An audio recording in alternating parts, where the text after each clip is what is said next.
Meyer backpedaling, running out of time, spinning away, and nobody open. Now he flips it up into traffic and makes a mistake.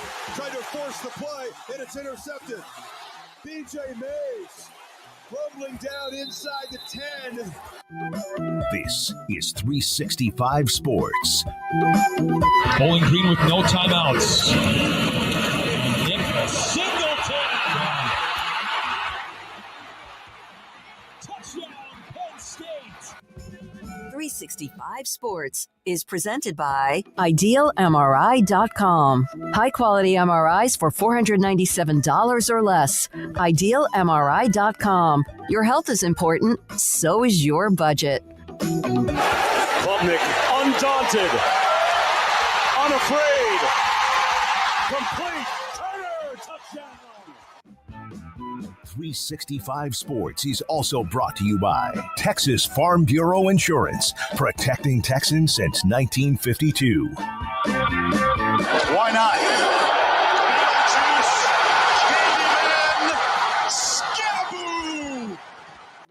365 Sports is turbocharged by Unite Private Networks. Find out more at uniteprivatenetworks.com. Jennings on the play fake, slides it upfield. Mathieu, Hittner off to the races. Hittner at the 30, full speed, and the big tight end goes 75. It's a Pony Express.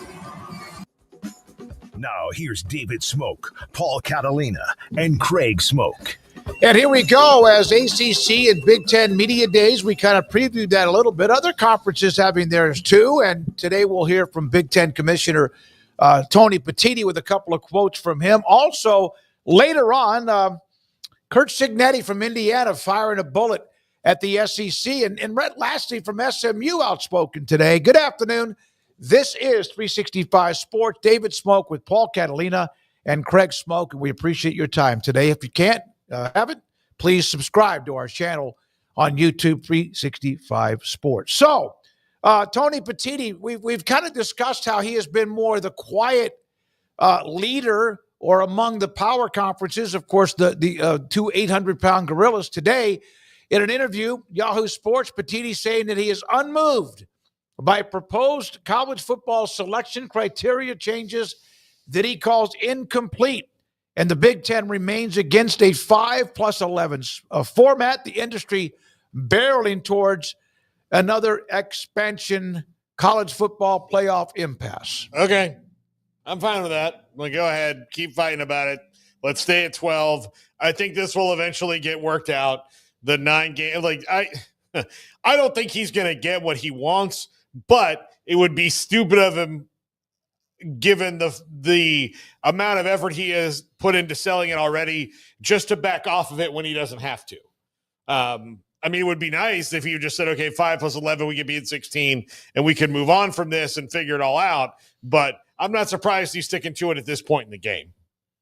Yeah, I mean, I guess it's good to hear his thoughts since he is kind of like the man in the dark over in the corner while Sankey takes all the bullets. And so, getting him on record, I guess, is noteworthy, although I don't feel like he really, got into fully explaining and fleshing things out, maybe to the extent he probably could have. But, I mean, he made his general opinions known, and I think we knew that this was one of those, and so he's just reinforcing that. And if we get to an impasse, I think we said this last week, fine by us. I mean, that's fine. If we need to do 12 for another year, but I think we know what's going to happen is the TV networks will turn up the pressure, and they'll all want to get something done, and the SEC and the Big Ten will eventually lock themselves away and come up with the concept, and somebody will have to give something or other.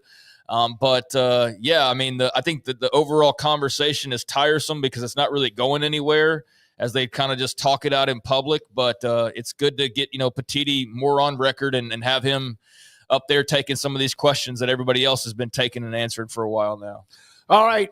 That's not it from Tony Petitti. He also, on the format itself, we want to better connect the regular season and the postseason. We want more conference games to matter in November. And, of course, he's talking about what they want, what he wants, what his conference and what he told his coaches and ADs they would get, the 4-4 for the Big Ten and also the SEC, 2-2 for both the ACC and the Big 12, and then 1, which would be an at-large. I guess, is that at-large or that Notre Dame? Well, same thing. They would be a part of that. But, the group of 6 conferences would be where they would get the automatic qualifier at 1. Yeah, I mean, he says all this stuff. I don't think that's really. I don't think the conference games mattering in November is really a problem. I think we saw last year they super mattered all over the place. I don't know why he felt that maybe it was in his own conference. He felt they didn't matter. In the Big 12 they mattered, and the ACC, ask Miami how much they mattered. Right? Did losing to Georgia Tech in November mean a big deal? Yeah, it sure as hell did. Essentially kept them out kept them out of the championship game and the playoff. Ask anybody in the Big 12 how much the November games matter. It mattered a lot. Texas A&M and Texas were playing for a spot in the championship game on the last week of the season, and A&M wasn't even really that good yet. That was how there were stakes on that game, even though it ended up the way that it did.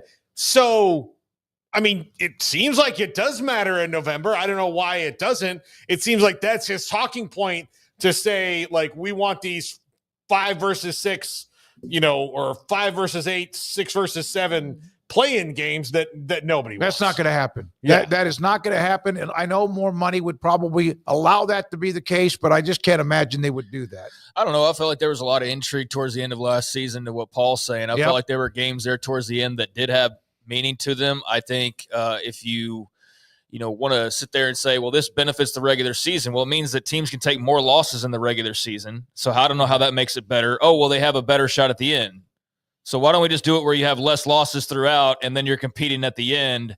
But the problem is that we don't have 20 teams involved that way, and that's what they want. They want to have 10 Big 10 teams all feeling like they've got a chance, and 10 SEC or 10 Big 12 or 10 ACC or whatever to all feel like they have a chance, and that's just not the sport we grew up with. And that's fine. And in this day and age, a lot of things change. A lot of things are different. I'm not going to be the old crabby guy that it was always better when I grew up, because that's not always true. But Superman was. I don't think that these play-in games are going to make the regular season more important. I think they make the end of the season a bit more exciting. I think what they mostly do is they make your TV partners and you happy because they stuff a bunch more money in your pockets potentially. And that's really what you're going after, because that's what everybody's actually going after, is more money, and how do we get more money, and how can we create more money.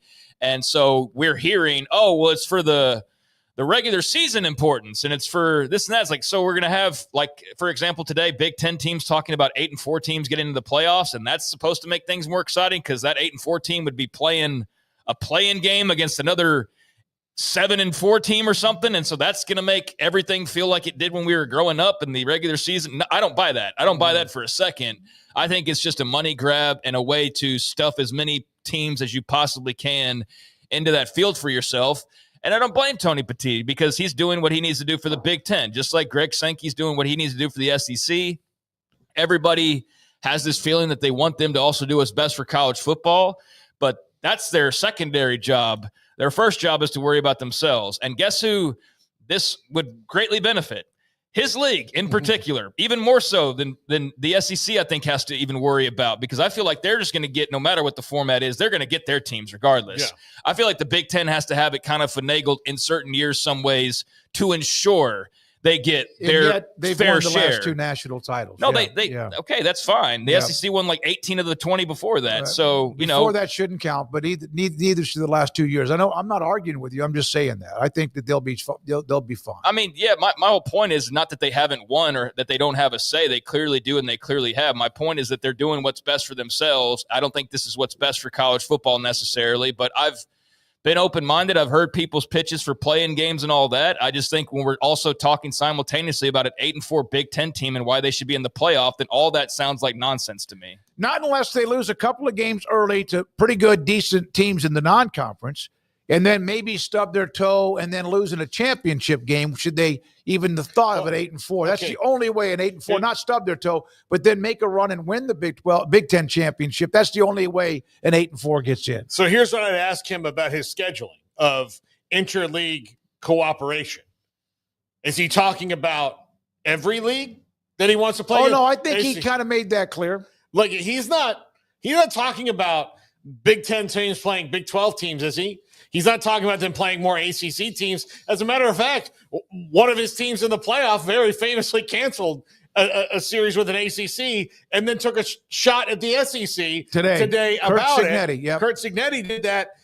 So, if it's about the rising tide lifts all boats, that's one thing. But that's one thing he throws at the end of like, well, we'd like to. Okay, well, you're already saying that your league is twice as good as the ACC and Big 12 and at least 4 times as good as any other league that could get a playoff team in.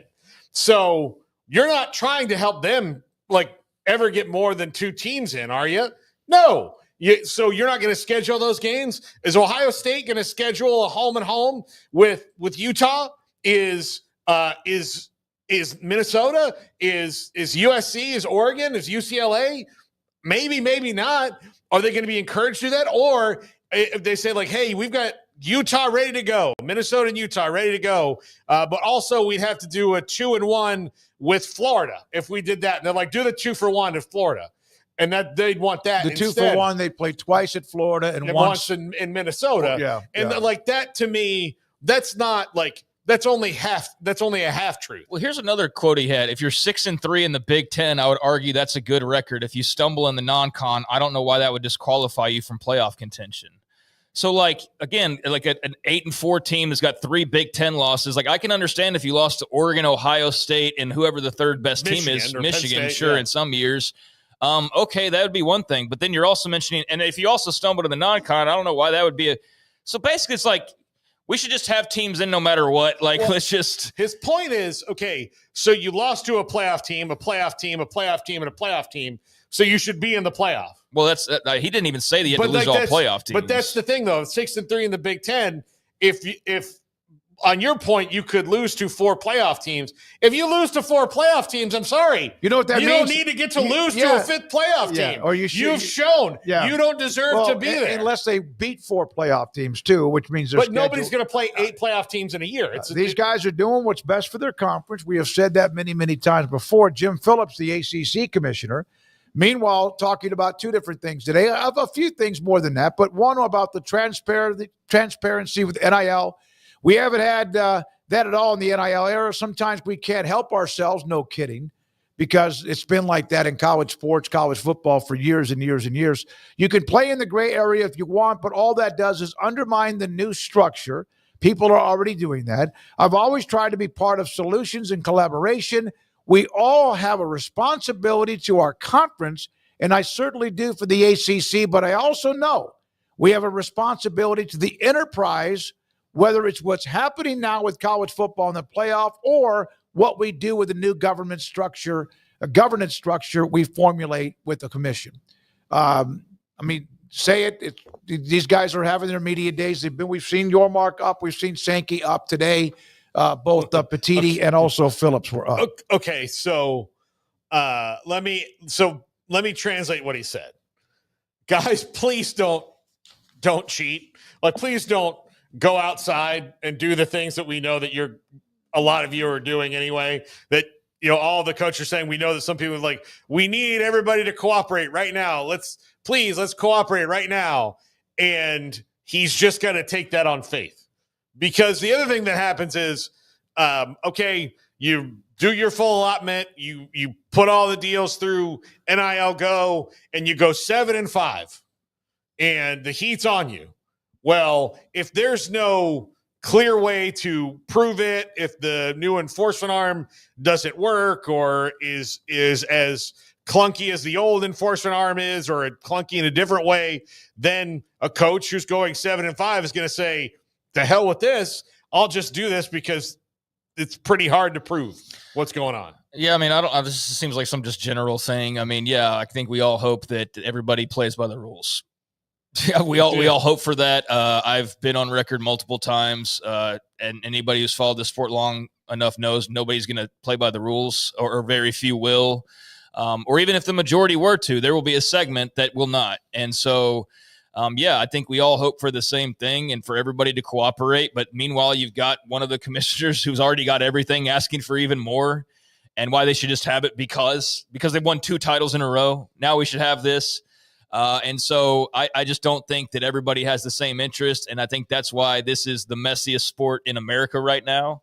I don't even think it's close. And the other college sports are also in that same way. But basketball's not trying to figure out their postseason. Yes, they're talking about adding teams, but they're not going like, well, what if we did this? Like, we know it's March Madness. Like, we know what it looks like. College football spent the last decade trying to figure out how to crown a damn champion. And they still don't have the right way to know how to do it. Really, since the early 2000s.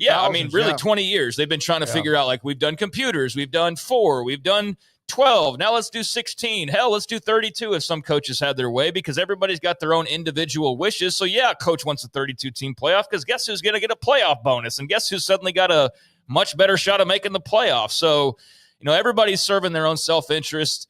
But for the greater good, he's got the right ideas, everybody cooperating, but I just don't know if that's possible in this particular industry, because everybody does have their own individual interest. And going back to the playoff thing and like the 8-4, I do realize in an expanded playoff, you do get to a point where you're going to have 3 and 4 loss teams.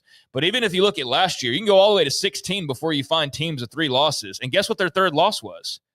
In the playoff or in a bowl game. So they weren't sitting there at 8-4 making the playoff. They maybe had 4 wins and were inside the top 4 losses, inside the top 20 barely at the end of the year after having played every single game. So he's advocating for just the regular season having 4 losses. No, I knew from the beginning. And they should still be in contention. Yeah, and that's where I go, okay, wait a second. Like, I get there's going to be some 3-loss teams that are really good, especially if their schedules are particularly daunting, and we can weigh that. But, 8-4 teams, they better have lost to Oregon by 2 and Ohio State on the road by 1. And, because then we're just, what are we doing? Then it's just an invitational, like a lot of people have already kind of accused it of being. I think that was maybe a bit unfair last year. But we're going the direction of where that's very much the possibility. And that's very much what, speaking of cooperation, a couple of the people would like it to be. And so that's where I think he's got the right idea, but I just don't think enough people are going to look past their own self-interest. He's asking for altruism in a world that's not very altruistic. Yeah, exactly. He is. He's asking, Jim Phillips is asking this world that's been so knives out to be like, you know what? I'm tired of having my knife out. No, it's like the nature of the beast. Rhett Lashley on some stuff today while he was talking at ACC Media Days. He got kind of on a roll, advocating pretty hard for the removal of the college football playoff field being determined by the committee because of the human bias which comes into it. He also says he believes the college football playoff field should be 16 teams, doesn't even think it should be up for discussion, debate, etc. He also, a couple of other notes, we'll go through his quotes and then get back to all of them. He believes the college football playoff field should be 16, doesn't need to be a discussion, already had that part. And then he also took a shot at the SEC, saying that the SEC has had the same 6 schools win the championship since 1964. That's top heavy to me. That's not depth. And we've also had this discussion, SEC fans and teams and et cetera hate that a lot of the teams in the midsection and below are carried by the same 5 or 6 teams and have been now, especially during the run ever since when Florida and Alabama and LSU and others started to win championships. Yeah. I mean, we know Rhett Lashley's a big fan of our show because he's been on like 10 times. Yeah, it's been a lot. It's been a lot. It's been a lot. He's a frequent guest. He's like our Tony Randall. But he's not wrong here about like what they're doing. And I think we discussed it. That doesn't mean that the league is not really good. I think that's where the SEC fans get mad. It's just that let's just judge everybody on their individual seasons of that year and not talk about, all these different things about how, Mississippi State is lifted up because of Alabama, they've not been, and all those things. I think that's what it is. So what I wanted, this is what I got to, Garrett, name the 6 schools. The 6 schools, Yep. LSU, Yep. Alabama, Yep. Florida, Yep. Auburn, Yep. Georgia, and Tennessee. Yep. Damn it. Yes. Yep. Tennessee. Yep. Yes. Already. And somebody said, well, they need to add both Oklahoma and Texas. That's coming. Well, they did win in 2000 and 2004 within the Big 12, but that does not include them when they're talking about who they were in a conference at the time. Yeah, I think too often it feels like conversations have to be like all or nothing. So it's like if you say, well, the SEC gets carried by its top-heavy teams. Well, you think the SEC's not that good, and it's like, no, it's not that. I just think that, sometimes they are carried by their top teams, and there are teams that ride the coattails a great deal. I think Ole Miss is a team that has ridden the coattails. Definitely. You would think, the way they're reported on, that Ole Miss has won multiple national championships and multiple SEC titles or been in multiple SEC title games in recent years and has been like on the precipice. Their team has been on the precipice of possibly doing those things on a regular basis. They're a team that deserves coverage and interest, and they could very well turn into that. But they are not that and haven't been that. But they're treated more respectfully than teams that have done more simply because of the badge on their chest and the road that they have to go down compared to others. And so that's where I think people are coming from. It's like, yeah, Ole Miss is a very good program, but they're out there acting like they're Alabama, and they're not. And they're not that much better than, who do you want to throw out there from just some other TCU, for example, who's actually done more. Yeah. And so TCU is like, oh, well, they're in the Big 12. They automatically get written off. And then here's Ole Miss, and just by association and being better than average often enough, are treated like they're one of those 6, and they're not. And so but see, it's not an all or nothing though. That's not. Yeah. I'm not saying Ole Miss sucks. I'm not saying the SEC is overrated. I'm just saying that, yeah, there is an argument to be made that some schools get pumped up by affiliation, and they deserve their respect, but they're getting more than they deserve because of where they are. Well, so that's where I think the conversation really is. And when you see a team they win a couple games, and all of a sudden they're in the top 25, even though they don't even have to win, they're in the top 25. Yeah, and so that's where it comes from. Now, I think there's a better than good chance that Rhett Lashley's coaching in that league in like the next 10 years, honestly.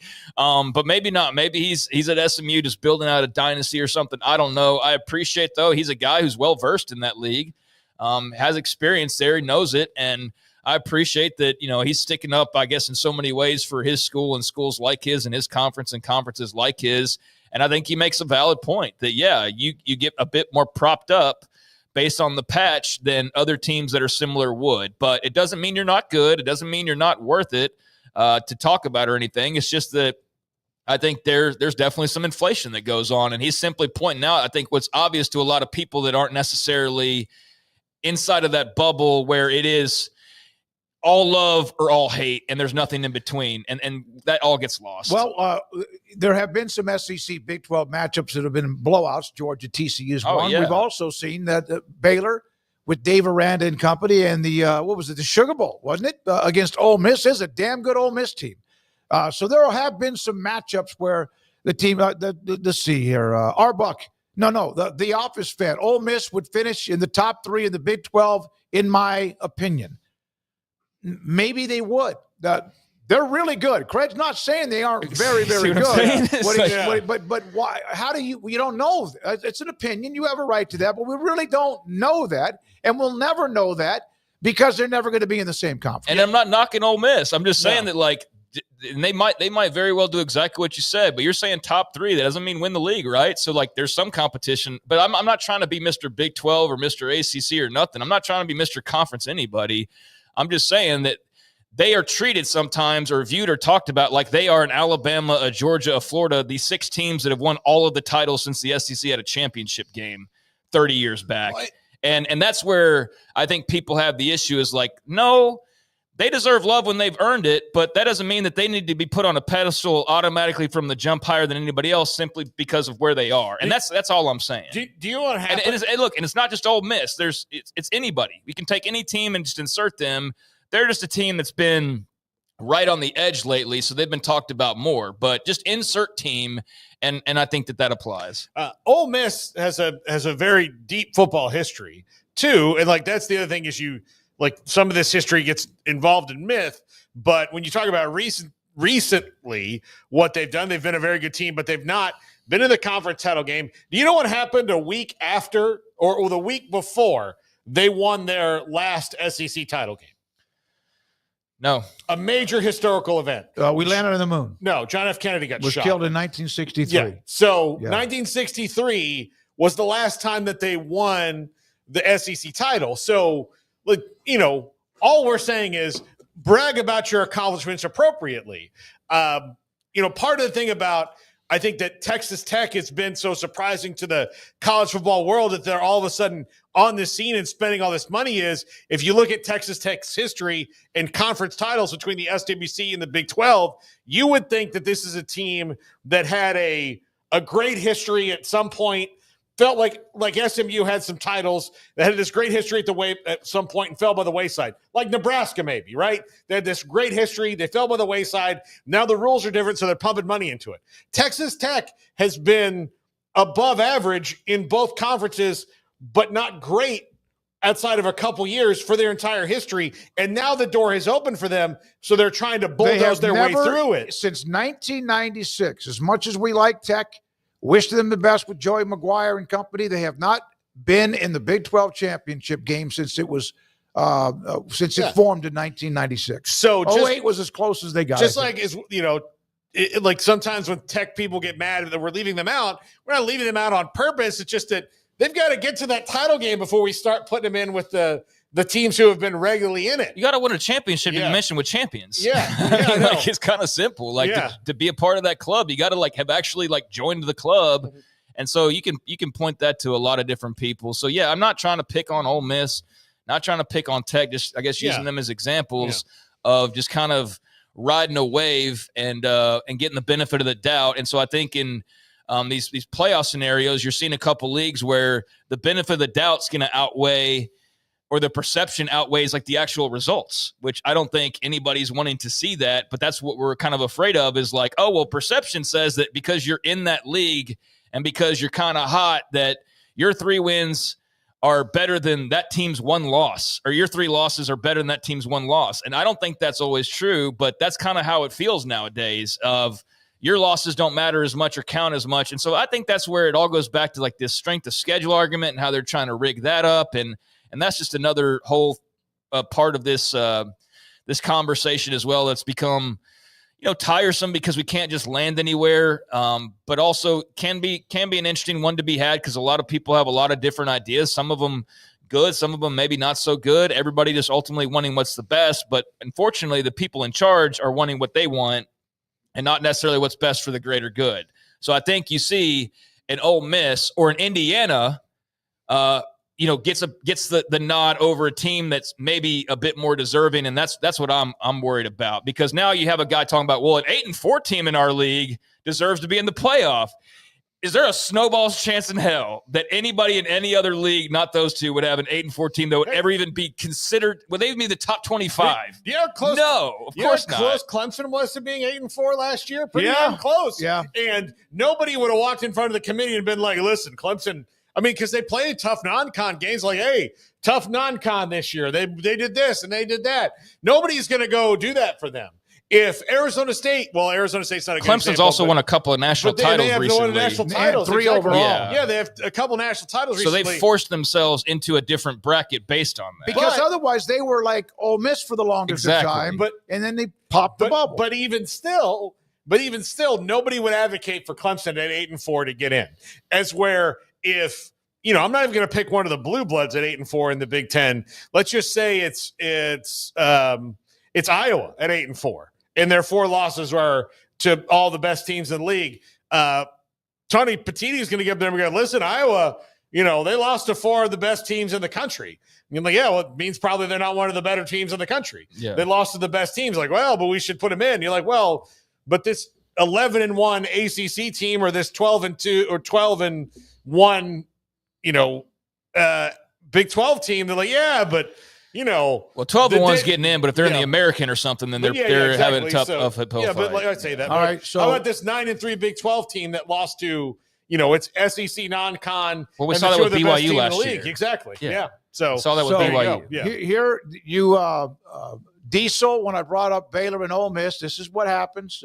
Ole Miss had major injuries to its starting quarterback, but not taking anything from Baylor. Yeah, I'm glad you're not. They got hurt during the game. Well, and I also think Corral, wasn't that what it was? Who it was? It was their starting quarterback. Yeah, got hurt. Yeah.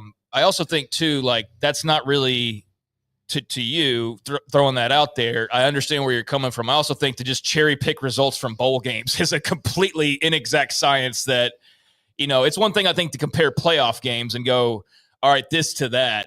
But I think when you're talking about, like a random Sugar Bowl, I don't know that that's like a statement on the Big 12 and the SEC necessarily, just me personally. But that's all you have, though, to go off of. So I understand it. Is you don't have a lot of crossover.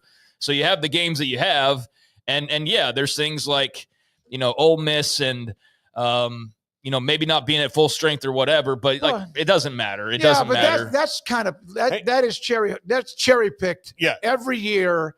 Based on whether you win. If you go 8-0 against teams that were battered up, no one ever brings it up. But it don't cherry pick. And Matt Corral was, I couldn't remember his name, but Matt Corral, because Luke Altmaier ended up being the quarterback in that game. But Garrett, can you get the tweet up that I just sent you from the Big 12 conference? It's very germane to our conversation right now. Here's some other responses from Roll Tide Roll. Big 12 has no big dogs to play like Vandy or Mississippi State. The Big 12 is playing the same tier teams. That's one of the strengths of the conference is that I think he's being sarcastic. They don't have any alphas. That's why you hope that maybe 2 or 3 or 5 of them will try to put themselves in positions to be that, but they got to win those games. I appreciate the crack of humor, and God, I hope that's humor. I really do.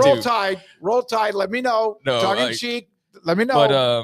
But yeah, I mean, you're right though. That's the biggest problem that conference has is that there's not an alpha anymore, and that perception is what they're working against, and it works. I think a great deal against them. I think that's the only thing that separates the ACC from them.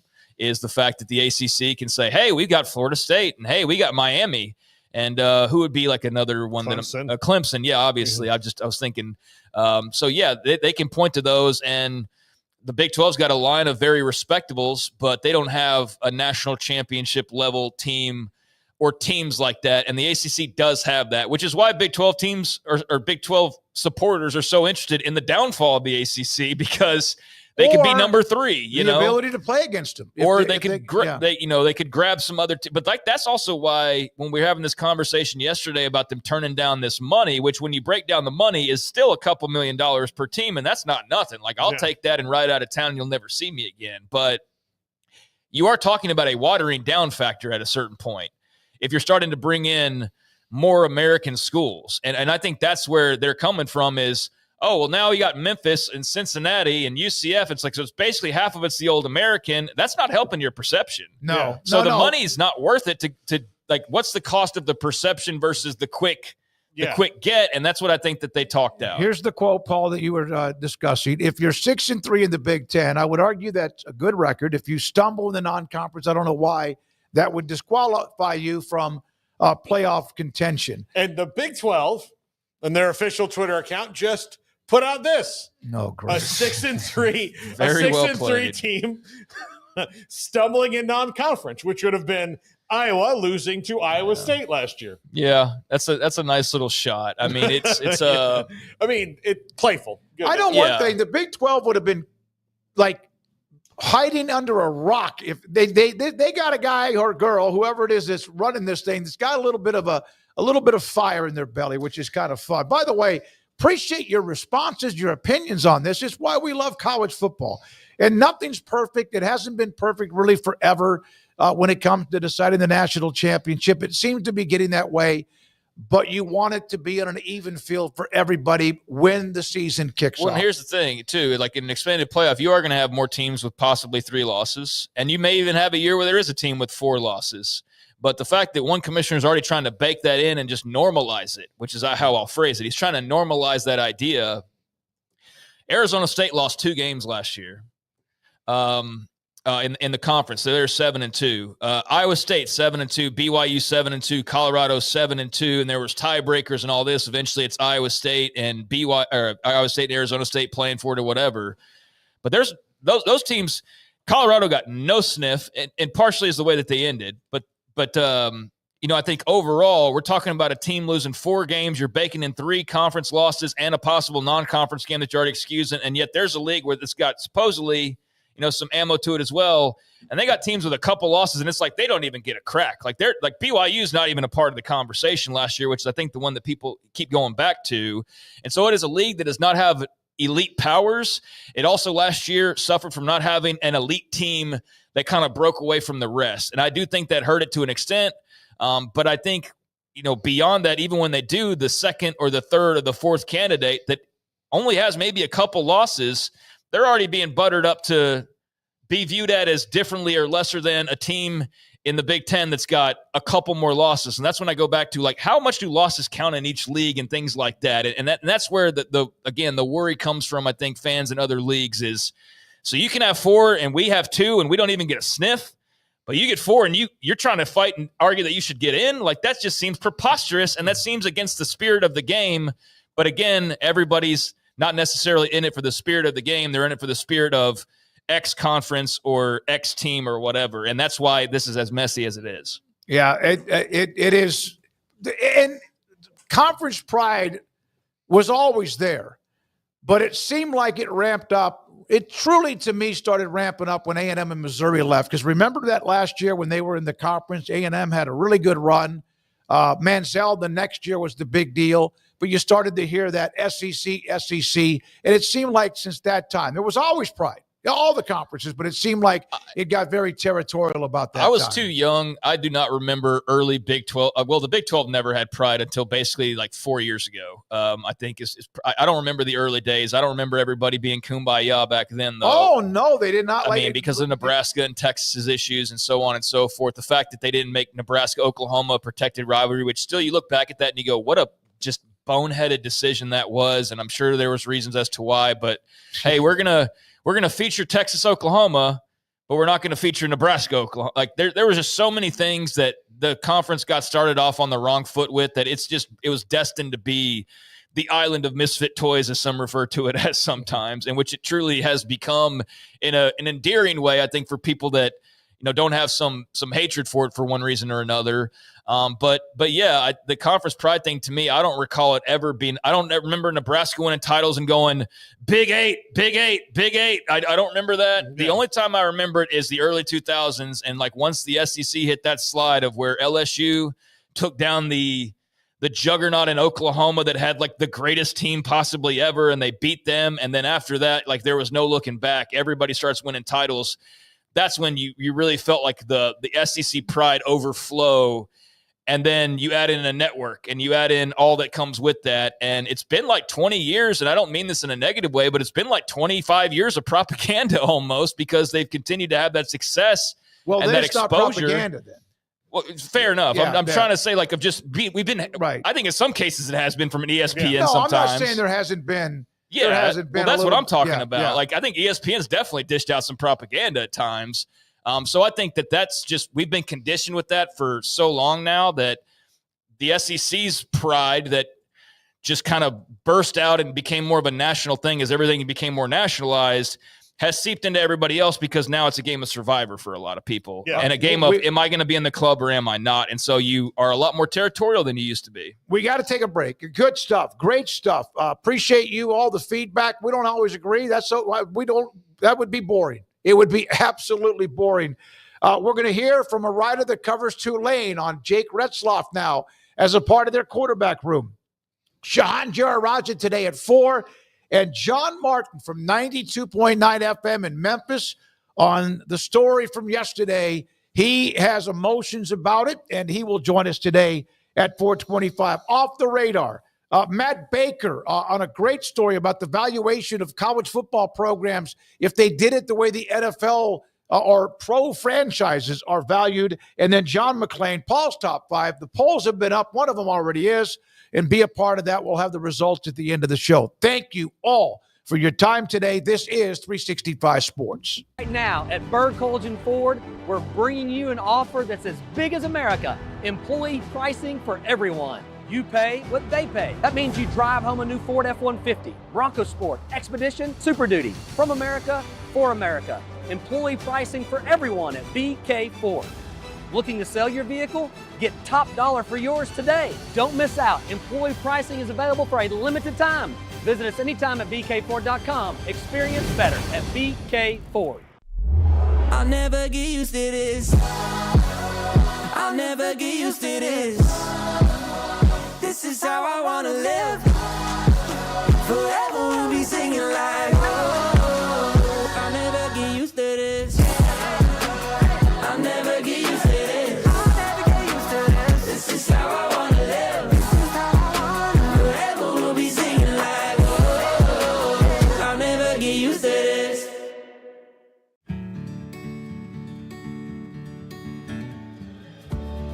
Whatever it is you wrangle, whatever seeds you sow,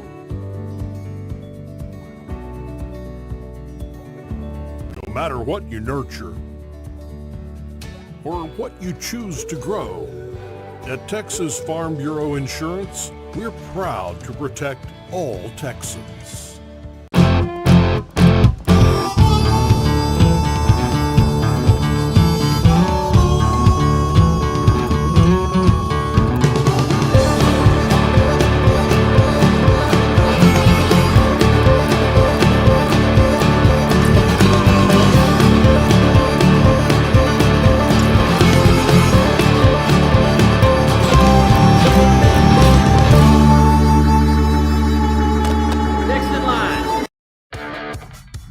This is 365 Sports. The 3 o'clock hour is sponsored by Waco Custom Marketplace. Meats, sweets, Texas treats, and a cut above the rest. 425 Lake Air Drive, Waco.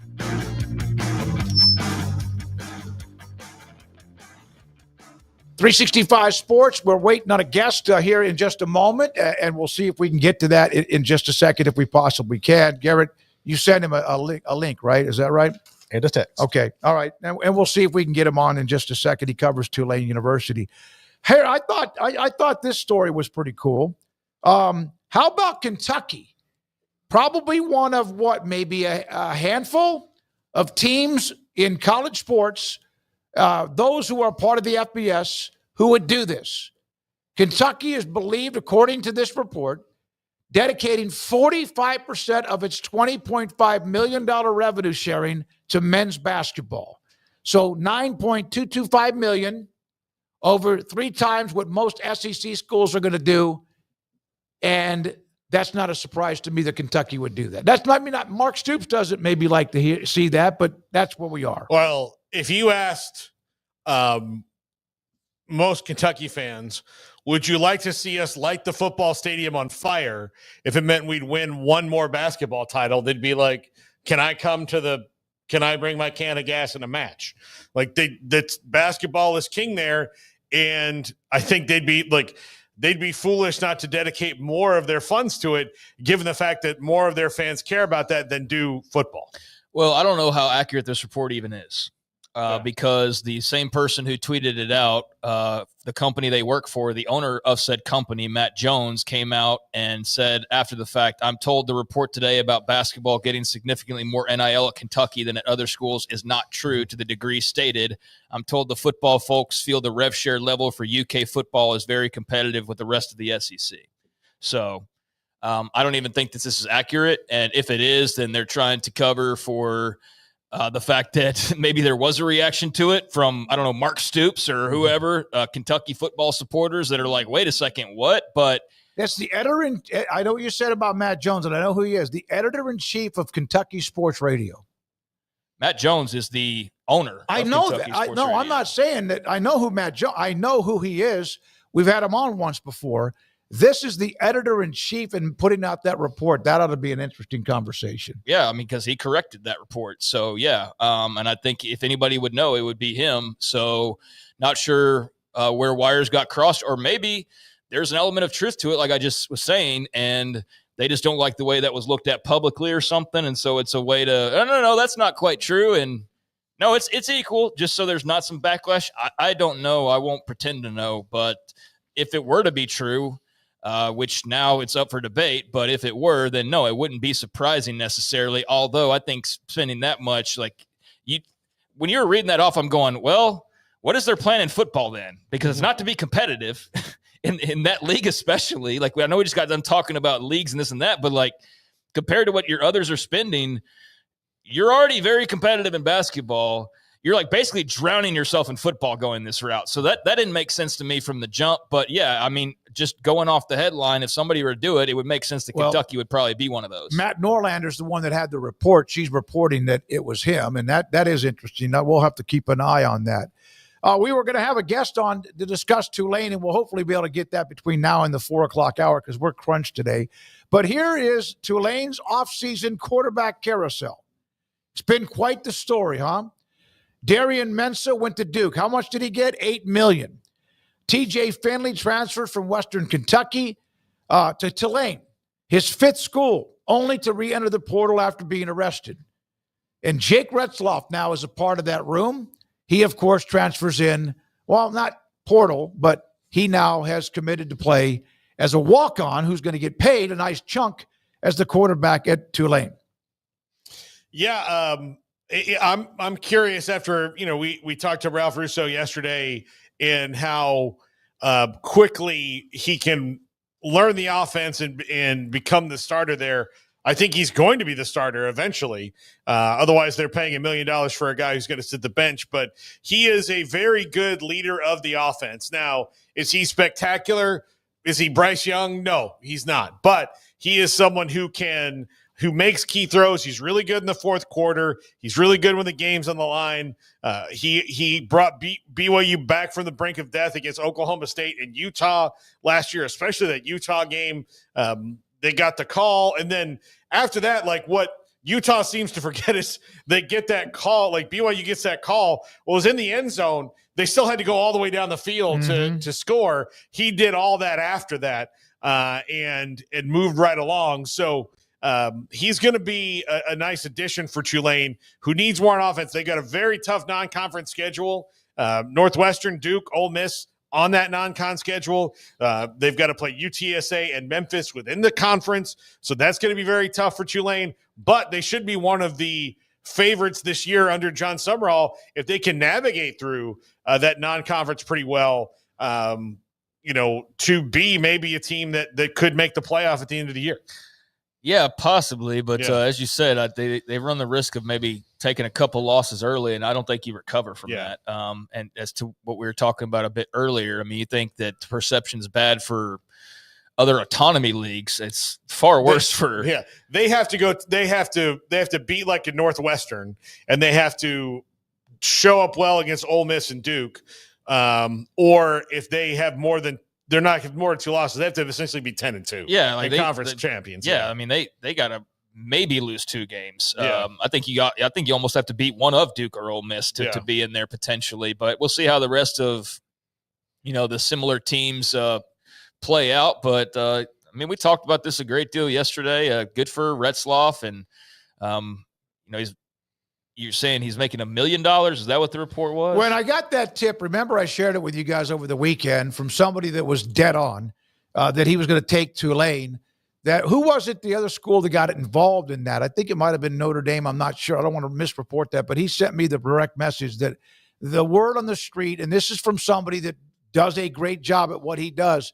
He said that he's going to walk on because of the fact he couldn't really enter the portal, and that he's going to get $1 million or in that neighborhood at Tulane. Yeah, I mean, the walk-on thing is part of what he had to do because of that's the what situation. I said, because of the transfer portal. $1 million is what's interesting and kind of new news there, and I think that's, I guess, just a going rate, I suppose, for a quarterback. And if you were in a little bit of a bidding war, perhaps with Notre Dame or whoever might else been throwing cash out there in need of a quarterback, then I guess that's what you have to pony up. But what a whirlwind few months and few weeks for Jake Retzlaff. I mean, to go from being the starting quarterback preparing for this big season and perhaps, one of the best BYU teams in years. And I know that their spirits haven't been dampened all that much by his departure, but you go from being the kind of main figure in all of that to then rape allegations to now you're on a new team making $1 million as a walk-on. It's just, that's I guess that's college sports for you nowadays, I suppose. I don't know. It's a very unique trip he's been on. And, if he's a guy that is upstanding and he just had sex with a girl and that's all there was to it, then best of luck to him. If not, then I believe karma catches up to you eventually. But for right now, yeah, he's got a big opportunity at Tulane and some big money to go with it. Yeah. I want to get to, just for a second, on Memphis. We're going to have John Martin join us at 4:25. He's a radio talk show host out of Memphis. Man, that city, and a lot of people who cover Memphis and a lot of people within the government, et cetera, from the university to the state, this thing yesterday was they really are. Some of you go, who gives a damn? They're hurting. They tried to position this. The president was talking to many, many people. Here's a quote. Memphis has done everything it can do. Once upon a time, it was about the football program. It's been addressed. Then it was about academics, addressed. The stadium, addressed. The goalposts just never stop moving. Now, I gave you what I got from from sources within the Big 12 about kind of where they were. They just cannot seem to get above water when it comes. They're trying to do everything, clean up a lot of things along the way, but it's just not working out. I think part of the problem is that they're about 2 years behind when they needed to be on all that stuff. So, Gary, you got him? Yeah, answer that real quick if you don't mind. But that's from John Martin. He'll join us today at 4:25 here on 365 Sports. Guerry Smith covers the Tulane for the Times-Picayune. We were just talking about the quarterback room with the addition of Retzlaff and much, much more. Thank you very much for your time, Guerry. What has been the reaction around Tulane with picking up a name like this? The reaction is very favorable. Obviously, he's going to have a steep learning curve. He committed to Tulane 9 days before preseason practice starts. That's a Herculean task to come in and win a starting job in that span of time. But Tulane, the two quarterbacks that remained from spring practice did not end spring very well. In the spring game, they combined for 3 interceptions and 0 touchdowns. Caden Simonza, who started all year at Ball State last year for a team that went 3-9, and Donovan Leary, who was a backup at Illinois. They both showed some talent during the spring, but not enough to convince people that Tulane can win with those guys. And then they brought in Brendan Sullivan at the end of spring from Iowa. Same story. He wasn't that successful when he started at Iowa, and then Iowa recruited over him, which is why he ended up transferring to Tulane. So here Tulane has a quarterback coming in who went 11-2 and made some. His statistics were pretty pedestrian for BYU last year, but he made some just monster plays at the end of games and put BYU was they were picked 13th in their league in the Big 12 in the preseason media poll, and they finished 13th in the country in the final AP poll.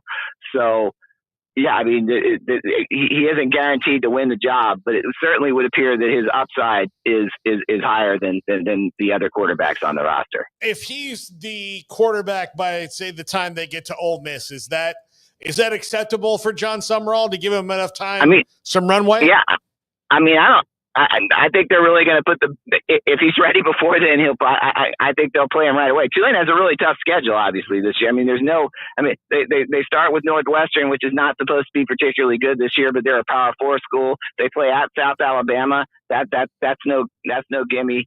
They have a really tough non-conference schedule. So I think that the goal is going to be whoever they think gives them the best chance to win starts right away. So I'm not sure that they would be gearing him up to try to have his first start in the toughest environment that they're going to play in all year at Ole Miss. I think if he can get it done, it's going to be it's going to be performance based.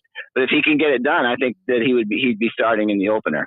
So clearly they didn't feel good enough about a guy to not make this move. But what had you been hearing prior to this move as far as, was there any particular favorite? I mean, I know there was an ongoing competition, but was there even a lean a certain way? And I don't really – after watching them in the spring, and I was at every spring practice, it was hard to pick a guy at that point. Now, look, last year – it was a totally different story. They had the same situation at the end of spring, but you can't anticipate any quarterback making a jump like they had last year. That was the outlier. But none of these guys gave me, watching them, the confidence that they would be a guy you could count on. Now they all showed flashes at times, but no, I mean, this doesn't look, and I guarantee you the party line is going to be that they were happy with these quarterbacks and that you just can't pass on a guy who went 11-2 at a Power 4 school. And again, the other thing is John Sumrall had a prior relationship with this guy, because he took an official visit to Troy when Sumrall was the coach at Troy, and they thought they had him because they were really his only offer, and then BYU swooped in and got him. So they already knew him going into this process. But no, I think they're hoping that he'll end up being the starter right away. Well, he's talented. Now, we kind of BYU was really good last year, ended up with that rout of Colorado in the bowl game. Right. But it all depends on who you talk to about exactly what is the ceiling, the upside of Retzlaff. He's really good. And then again, he had a lot of people around him, which a lot of people say. What are your thoughts about who he actually is as a talent? Yeah, I mean, I honestly didn't know who he was last year, but I watched BYU quite a bit because Tulane was in the running for a college football playoff berth until they lost to Memphis on Thanksgiving weekend, and a lot of it involved the Big 12 teams beating up on each other, and that was kind of what was happening. So I ended up watching a lot of BYU games. What I did like about him again was, he only completed 57% of his passes. That's low by modern college football standards. His touchdown to interception ratio was 20-12. That's low by modern college football standards. But he threw a 35-yard touchdown pass in the last seconds to beat Oklahoma State. He started the year. He led a drive for the winning field goal against SMU, which ended up being in the college football playoff, and he led them down the field for the last play field goal to beat Utah. And so those were three that he made winning plays at winning times, and that to me is what sticks out. I think, and Sumrall doesn't need a record-setting quarterback to win. When he was at Troy, he had a game manager for 2 years, and they won 2 straight conference championships in the Sun Belt. This guy has has a higher upside than what Sumrall had at Troy. But yeah, I definitely he'll need to be a little more consistent than he was at BYU, again, facing some tough competition though there. But like, John Sumrall's teams are always going to get after you on defense. So it's not like they're asking him to put up 44 points a game. If their offense averages 24 points a game, they'll win most of them, right? Yeah, and he's also a run-first coach. Obviously, you don't win anymore by not throwing too, but he doesn't want to put a ton of that. That was certainly Tulane's MO last year, and that'll be the MO again this year. And their defense looked terrific in the spring. I think maybe some of it, though. I mean, I've had insiders telling me they think this could be the best Tulane defense in school history To me, that's a little overboard when you lose 8 starters from your defense the year before. But they do have a ton of talent on the defensive line because they did an incredible job in the transfer portal. If those guys can gel quickly when the season starts, that's going to be a salty defense, particularly up front. Yeah, and you're right. It's not going to be a team that's going to have to outscore opponents to win games. Jerry, the realignment front, you obviously, I'm sure, saw the Memphis story yesterday and them trying to find their way into the Big 12. And Tulane's been a team that's been mentioned at various times, for example, the Pac, and that didn't come to fruition. Yeah. But just kind of I know there's buyout clauses and there's expenses and people don't think about when they're just like, hey, you just should move over there. But what's kind of the conversation been like in terms of Tulane and the bigger picture, if you will? Yeah, Tulane does not want to join the Pac-12, that whole situation. It's just too much travel. They've made that position clear. Obviously, that would change if the American Athletic Conference were about to lose more teams. Memphis kind of has egg on its face by pursuing the Big 12 and getting rejected without even it coming to a vote. I don't really see where Memphis is gonna. I mean, they also rejected the Pac-12 initially. I know I've heard talk that Memphis, they may want to do a split deal where they're in the Pac-12 for football and the Big East for basketball. That's a long shot.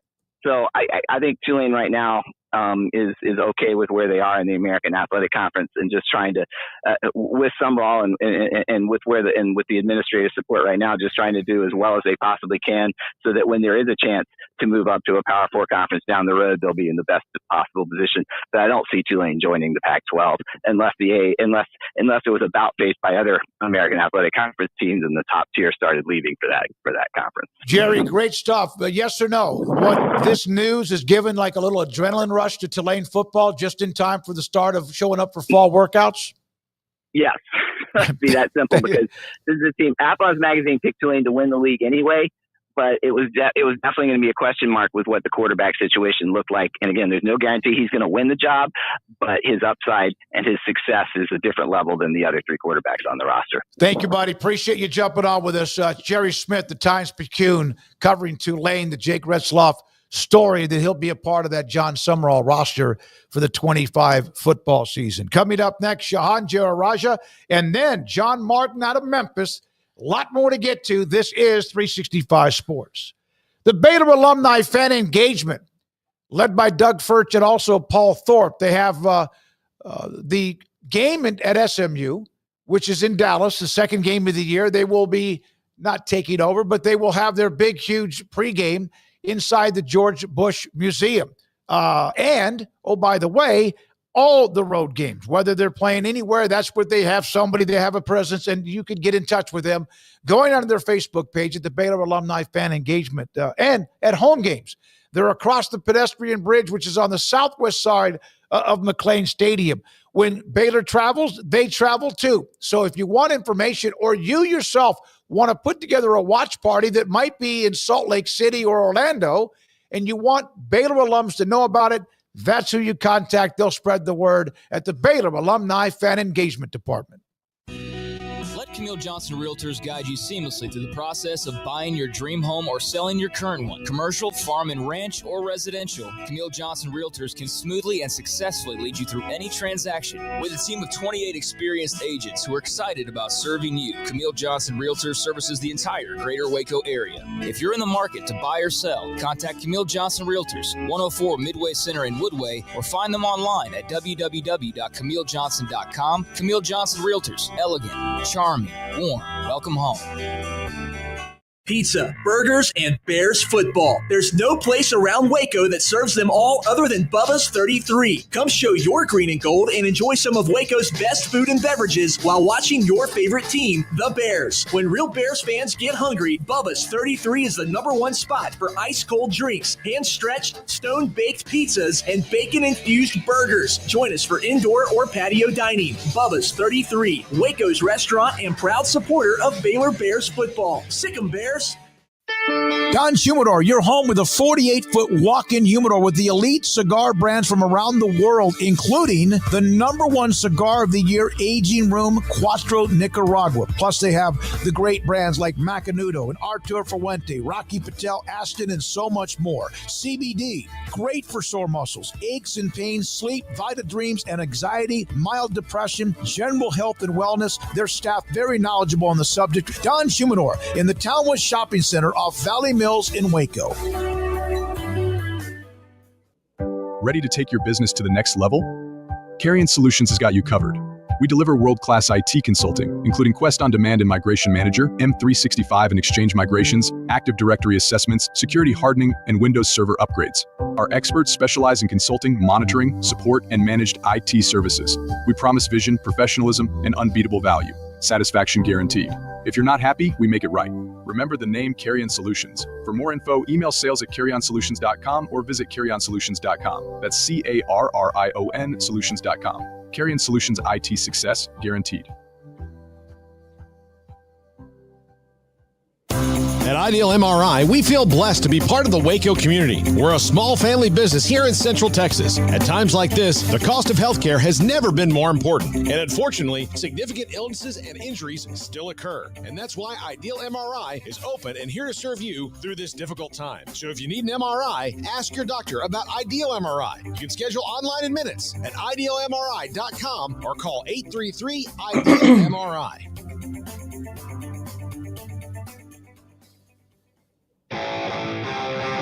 This is 365 Sports. Text us at 254-339-1122.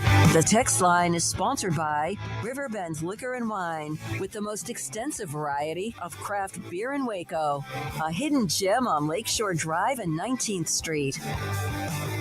Shahan Jeraja, CBS Sports on Tuesdays at 4 o'clock, joins us again today. We appreciate, Shahan, your time and also insight and everything else. So what was your thought about Memphis yesterday and the story that kind of popped out of nowhere that they had been trying to work a deal with the Big 12 that did not work out, no matter what was in the offer? Well, I think that, first of all, that is quite the endorsement of the strategy that SMU put together just a couple of years ago to manage to earn themselves an ACC invitation. But here's the reality, right? I mean, I think that when you think about the Big 12 and Memphis, the biggest thing that I think Big 12 officials have been a little hesitant about is just the level of investment consistently. We haven't seen, for example, upgrades to the Liberty Bowl until fairly recently. We haven't seen consistent funding for the Liberty Bowl. And so I think that that's a big part of the issue. Is it's great that you can come up with money for a short period of time for this one-time endeavor, but we want to see, hey, we're investing money into our athletic department over the course of multiple years. I've actually mentioned it on this show multiple times, right?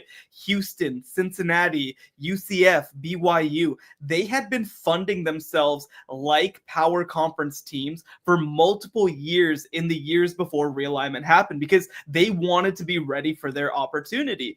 I think that those teams were proactive. Memphis, I think, has been a little reactive. And unfortunately, this is just not an ideal time to be trying to make the case to join a power conference. And Shahan, it just feels to me, I was on with a Memphis radio station earlier today, and they asked me, and I said, look, I think there's a lot of Big 12 people who would enjoy Memphis in the league on the field, like on the court, like for basketball, my God, like, bring another one in. And in football, Ryan Silverfield, Mike Norvell, Justin Fuente, all did a great job. It's all there. But the Big 12 feels, just being there a couple weeks ago, they feel like they finally have their 5-year plan, their 10-year plan mapped out in a way they never have before. And this just felt like it would derail from that. No, I think you're absolutely right. And I think that you look at the 16 teams that are in the league right now, here's the reality, is that all of them are probably going to be members of the league for at least the medium-term future, right? Like, this is the group that you're moving forward with. And you think back to the last 2 years. Last year, 8 of the 16 teams in the league hadn't been in the league only 2 years earlier than that. There's only been 8 continuing members of the league. And if you add Memphis, by the way, then more than half the conference has not been continuing members of the league as recently as 2022. So I think that you need to always be a little careful to have that unified combined identity. And look, I mean, from a personal perspective, I think that Memphis could have made a lot of sense even back during the last realignment in 2023. Obviously, they decided not to go in that direction. I think that where it gets even a little bit more complicated is, okay, well, who is the partner that you bring in? Because when you look at things like valuations, when you look at things like, success over medium and long periods of time, Memphis has been really, really good, especially at football for the last 5 to 10 years. But with Houston, with UCF, with their investment, with Cincinnati, like it's been a much longer level of success and integration.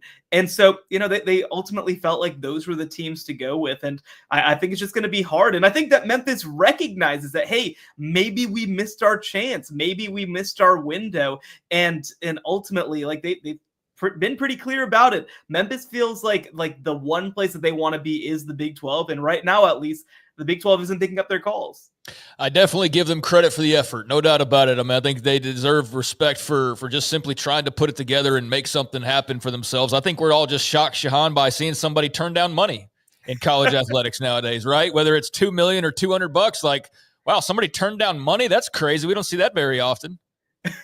Well, here's the thing that I would emphasize, right? When we talk about money in college athletics, yes, definitely cashing checks, like it matters, right? But I think that what matters more is prestige, is reputation, is ability to prove yourself on the national stage. And what I mean by that is when an athletic director sits down at the end of the year, yes, they got to stick within their budget. But like if you make $5 million versus $7 million, like nobody actually cares. Nobody's reading those line items at the end of the year. It's really more what that money says about you. And here's the reality is that Memphis could raise, whatever it is in sponsorship money, $200 million or whatever they were saying that they would do. But if they reputationally do not add to the league and don't create organic value as well, like that ultimately dilutes your product is the fear. It ultimately makes your product look weaker. For example, I mean, just, I was out at Conference USA Media just today, and they're losing 2 teams, Louisiana Tech and UTEP, to different conferences. So heading into next year, 5 of the 10 teams in the league are going to be teams that were in FCS within the last 5 years. And furthermore, I believe that somebody showed me a stat that was like something like only 1 or 2 of the teams has been in FBS longer than 1999. And like that reputationally hurts the league. It doesn't matter that Liberty has the ability to invest and compete at a really high level. Ultimately, it shapes the way that your teams are looked at. It shapes the way that your league is looked at. It shapes the stability of the league. So yes, cashing short-term money, it isn't nothing. And I'm not going to pretend that it is, but it's more about what that money can do for you and what it says about you. And that's where I think the Memphis thing might be a good short-term opportunity, but you've really got to figure out, is it a long-term opportunity? I saw your response to Stuart Mandel's post about Petitti and the 5-11, how the public overwhelmingly supports that. And then he, of course, is the one been talking about the play-in game. So help me out, Shahan. I get how they would work. Why would that be a good deal? Wouldn't each conference lose out of that, even though somebody's going to get in the college football playoff? Wouldn't a higher seed that would get in possibly blow a gasket and not get in? Well, it's fascinating, right? I mean, first of all, I just hate the idea in general. Like, me too. We want to talk about the idea of, and look, I think that people get a little too holy with the regular season is everything, regular season matters thing. But like, what matters less than the 6th place Big Ten team just getting the right to play their way in for no good reason? Like I pointed out, last year's matchup would have been Indiana versus Iowa. Who was clamoring for the right for Brendan Sullivan to quarterback a playoff team? Absolutely nobody was doing that, right? And so I think that that's one thing just to start off that I hate about it. But, I think the other thing too is just like, these wouldn't necessarily be great matchups. And I mean, even for an example, a team that would be in a play-in game last year is Ohio State. I don't think that Ohio State needed to have a play-in game that was any value. Like, again, let's say that they get matched up. I think one of the teams that would have been there would have been Illinois, right? Like we don't need to see Ohio State versus Illinois for the opportunity to play in the college football playoff. And like you said as well, I mean, you end up in this situation where a team that was, number 4 in your league or whatever, who's right on their way to the college football playoff, maybe, a player trips or maybe an injury happens. And like, all of a sudden it's like, okay, well, like none of what we just did mattered. And there was just this weird play-in game for one of these 4 spots.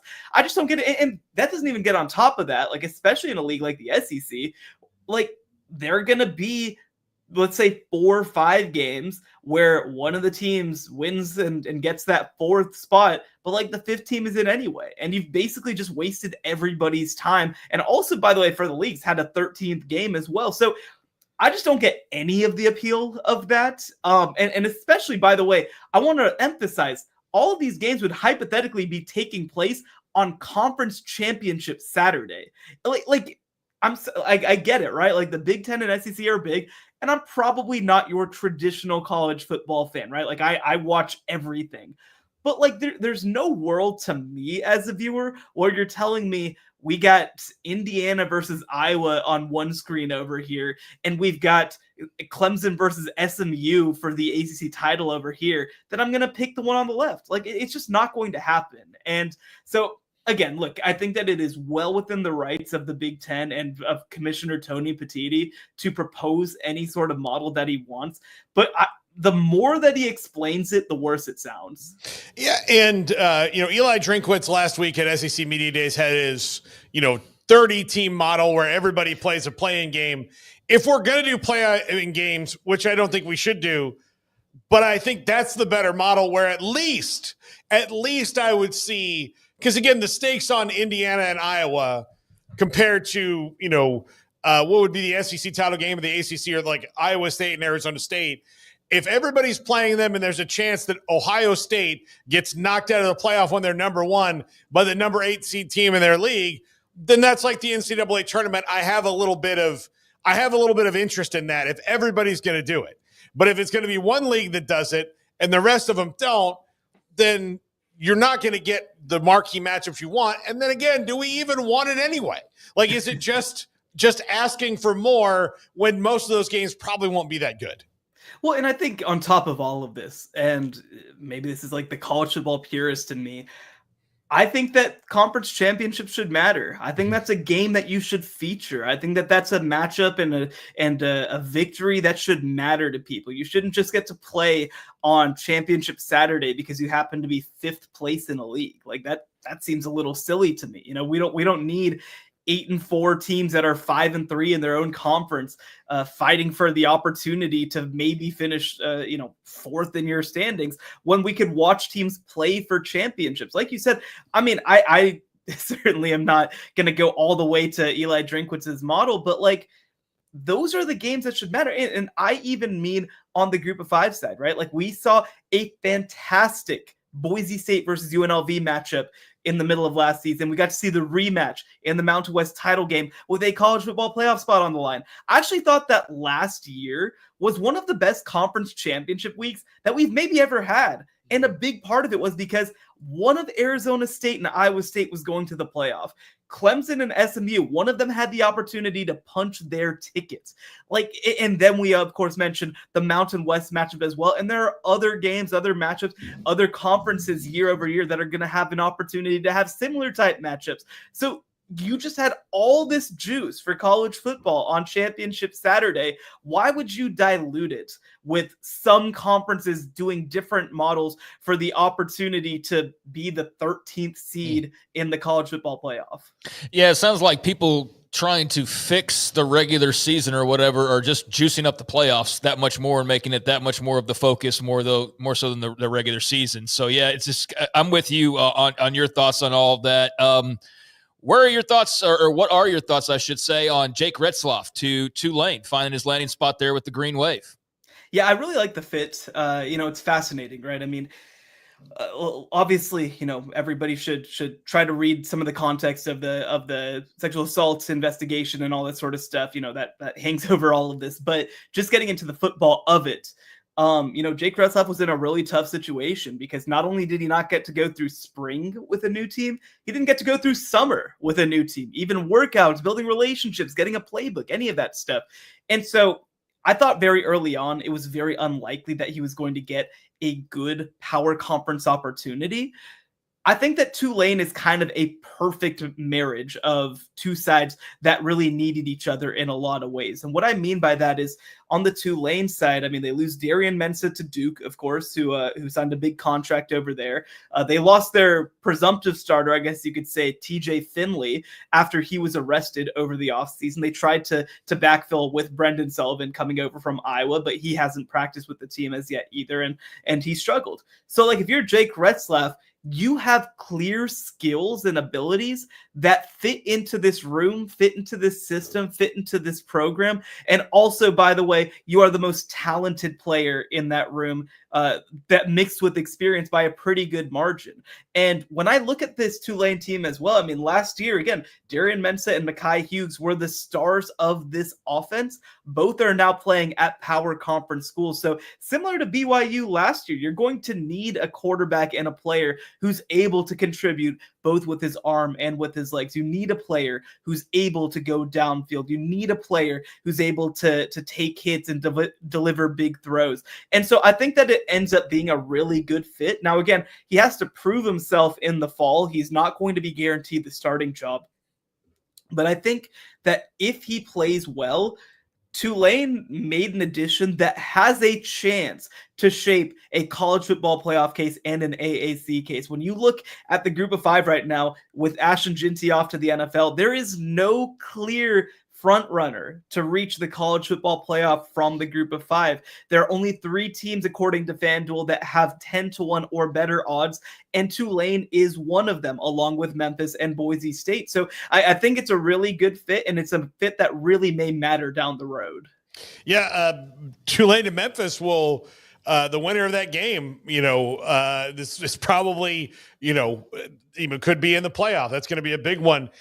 Sean, I've been reading a lot of stuff about NIL Go and all the people saying it. But Jim Phillips was asking today, please, everybody follow the rules, as if that's going to help. But good for him for at least asking nicely before it gets ugly. What have you been hearing about NIL Go, how it's working, what kinks need to be worked out? Because the coaches told us at Big 12 Media Days, I'm hearing Ryan Day say it now, that they don't really understand how it works.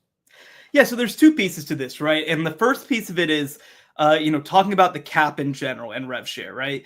Everybody's kind of saying, I don't expect anybody else to follow the rules, but of course I'm following the rules. And so I actually talked to Joey McGuire specifically about it because, he's the offensive tackle that committed there signed a really big potential contract. Now, again, there's some pushback on just what the reported number was, but it's a big number. And I asked him directly about it. And he said, look, here's the reality is that we have X amount of dollars. We're going to be under the cap regardless of what people are saying about us. And we are going to use X amount of dollars. The reported number is just under $800,000 on a freshman offensive tackle. And if we want to use it there, then that's our choice.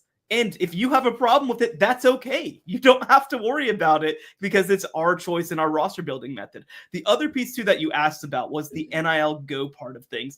And, it was funny. It was actually the first collective head that we heard kind of speak out about it was actually ironically at Utah State, who was trying to clear some deals. And this is going to be a battle, just to speak on the collective side of things, that really kind of carries over for the next couple of months and years, because people in collectives believe that, hey, we exist and even if it's just primarily to market athletes, we have a legitimate business purpose to do that. Whereas the College Sports Commission and NIL Go is saying, no, these are not legitimate business dealings because they only exist to transfer money to circumvent the cap. So this is going to be a battle that we're going to see. Eventually, I'm sure there will be a lawsuit at some point, just like there always seems to be. But I do also think that, when you talk about the process of NIL Go, right? So The whole deal was set up by Deloitte, but the rules are made by the College Sports Commission. They're enforcing the rules that are already there.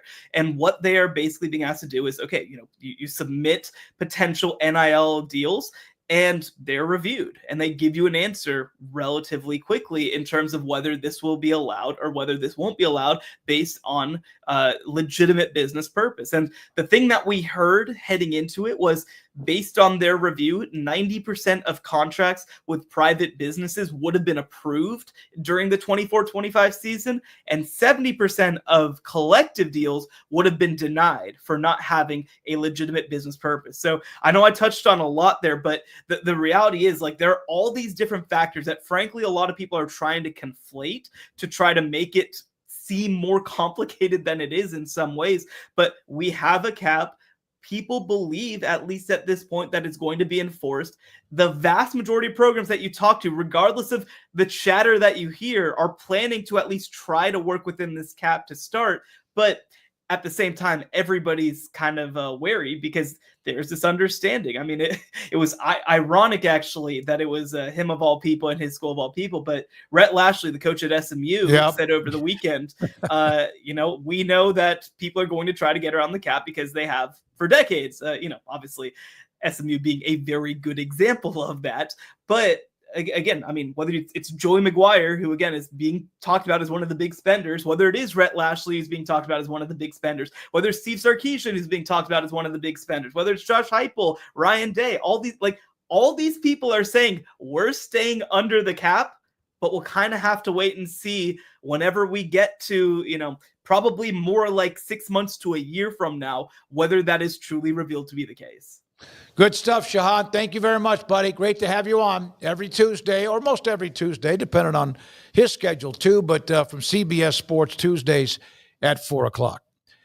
There are some good Memphis fans in the chat room today. We appreciate you being a part of it, and you're going to enjoy, I think, this next segment. Nothing but love for Memphis. I said it earlier in the show, and we'll repeat it. Commend them for their efforts in trying to put themselves in the best position possible, and to extreme lengths in some cases, offering up as much sponsorship money as they're talking about. So commend them on that. Think it's a raw deal for the fans, but they're trying, and that's all you can do. It's just that you don't always just get your way, and I think right now they've just continuously run into a wall. It's got to be very frustrating.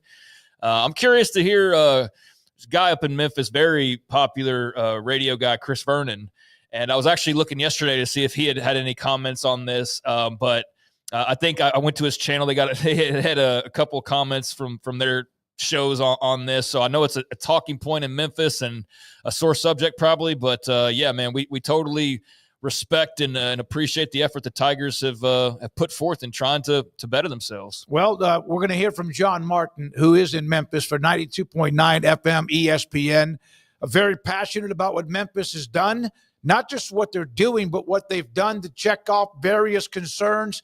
He's next. This is 365 Sports. Don Chumidor and Coffee Beans in the Town West Shopping Center in Waco between Richland Drive and Valley Mills, and home of where you could find a 48-foot walk-in humidor. I talk about their cigars quite a bit, and I like to smoke the cigars mainly when I'm playing golf, not otherwise. But if I'm visiting my brothers in Florida, we'll sit up on that beautiful balcony 17 floors high and enjoy several cigars along the way and reminiscing. But they also have Vita Dreams. It has really helped me get extra sleep, and sometimes I sleep so well, I wake up at 4:35, 5:30 in the morning, and I'm like, wait a minute, I'm wide awake. Vita Dreams is a gummy, CBD. It allows you to fall asleep, and I'm telling you, it's not like you're knocked out. It's not like you feel drugged if you wake up in the middle of the night to go pee or something like that. It just works. It's worked for me, calms my mind, and I get a great night's sleep. There's sometimes it's not quite as effective because there's so much going on in your mind. But if you have a problem falling asleep, this can save you 30 minutes to an hour. Vita Dreams. Ask Joshua or Cheyenne inside Don Chumidor between Valley Mills, off Valley Mills and Richland Drive in the Town West Shopping Center. Allen Samuels House of Travel is a full-service travel agency with highly experienced travel consultants plus support staff with over a combined 150 years in the travel business. They are ready to take care of any travel situation for you, your family, and your business, and with the kind of knowledge to complete a seamless itinerary and trip start to finish. They will search for the best deal to accommodate your budget from air to cars, ship to shore, hotel, and even meeting space. Name a destination and they've been there. They know the places to go, and international and missionary travel is one of their unique specialties. Allen Samuels House of Travel, celebrating 50 years in business. Call Connie, Sherry, Linda, or Bambi at 254-776-2560 or find them on Facebook or at houseoftravelwaco.com.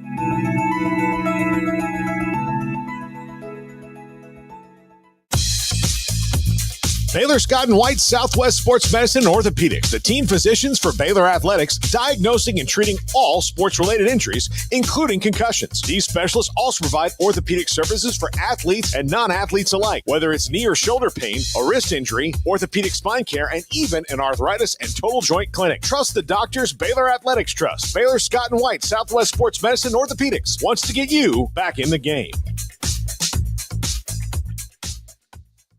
With so many companies and policies out there, it gets so confusing shopping for insurance, and I never know if I'm getting the policy that's right for me. Luckily, I met the team at the Niche Group Insurance Agency. With the Niche Group, you can go to one company and get access to coverage options from many insurance carriers, and you get to speak to a real person about your specific coverage needs. With the Niche Group, I know I'm getting the right coverage at the right price. If you need insurance, talk to the experts at the Niche Group at 1-800-258-8302.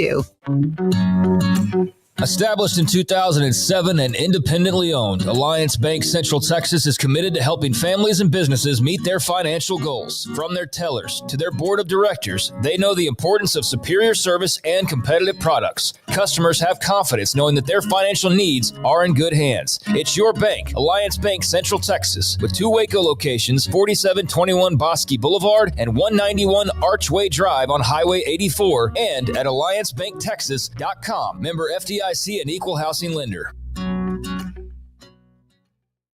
Want to send a message to the show? Jump in the Rudy's Country Store and Barbecue chat room.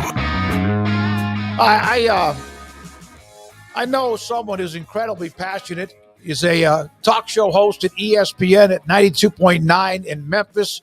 John Martin. He and I traded a couple of text messages yesterday afternoon, and he's very passionate and also emotional about Memphis and what's happened, what they're trying to do, and yet they seem like well, as he mentioned, the goalposts always continue to seem to be moving. John, thank you so much for joining us with Paul and Craig, and I'm David Smoak. We do appreciate your time. What's been the reaction, not just from you, but from the city and Memphis fans throughout the area? Well, I mean, I think it's, I think it's pretty unanimous. I feel like this university, and let me just kind of like explain sort of like where I come from on this. So, I'm not just somebody that covers the University of Memphis athletic department. I was born and raised here. Mm-hmm. I went to school there. I've never left this place. Like, I've been here my entire 34 years of life. And the fact that I get to work and make a living and raise my family and, do all the things in the place that I grew up in and was born in, like, that's a special thing to me. And so I would say my relationship to the University of Memphis is a very personal one. And so that's why my emotions are so personal. So I think that might help explain a little bit. I'm not just a guy that moved to Memphis to work, and I'm just like trying to get clout, and complain and whine about Memphis. It's, this is like literally the very fiber of my existence as a person. Right. So, but I think everybody is, exasperated. I think everybody is, beside themselves. It just kind of feels like we're Charlie Brown and Lucy keeps pulling the damn football. And, I've been through this, right? I've been through this, and I've been through this with the Big 12 so many times through multiple commissioners, multiple athletic directors while at Memphis, multiple presidents even at Memphis. This is like the third time. In 2016, it was embarrassing because the Big 12 didn't end up expanding. Memphis believed it would. Memphis believed back in 2016 it was getting in. And then, of course, the Big 12 leaks that Memphis didn't even make the cut, like over Tulane, for example. And they didn't even expand. So that happened. Then in 2021, the Big 12 finally does expand. I think Memphis feels good about it.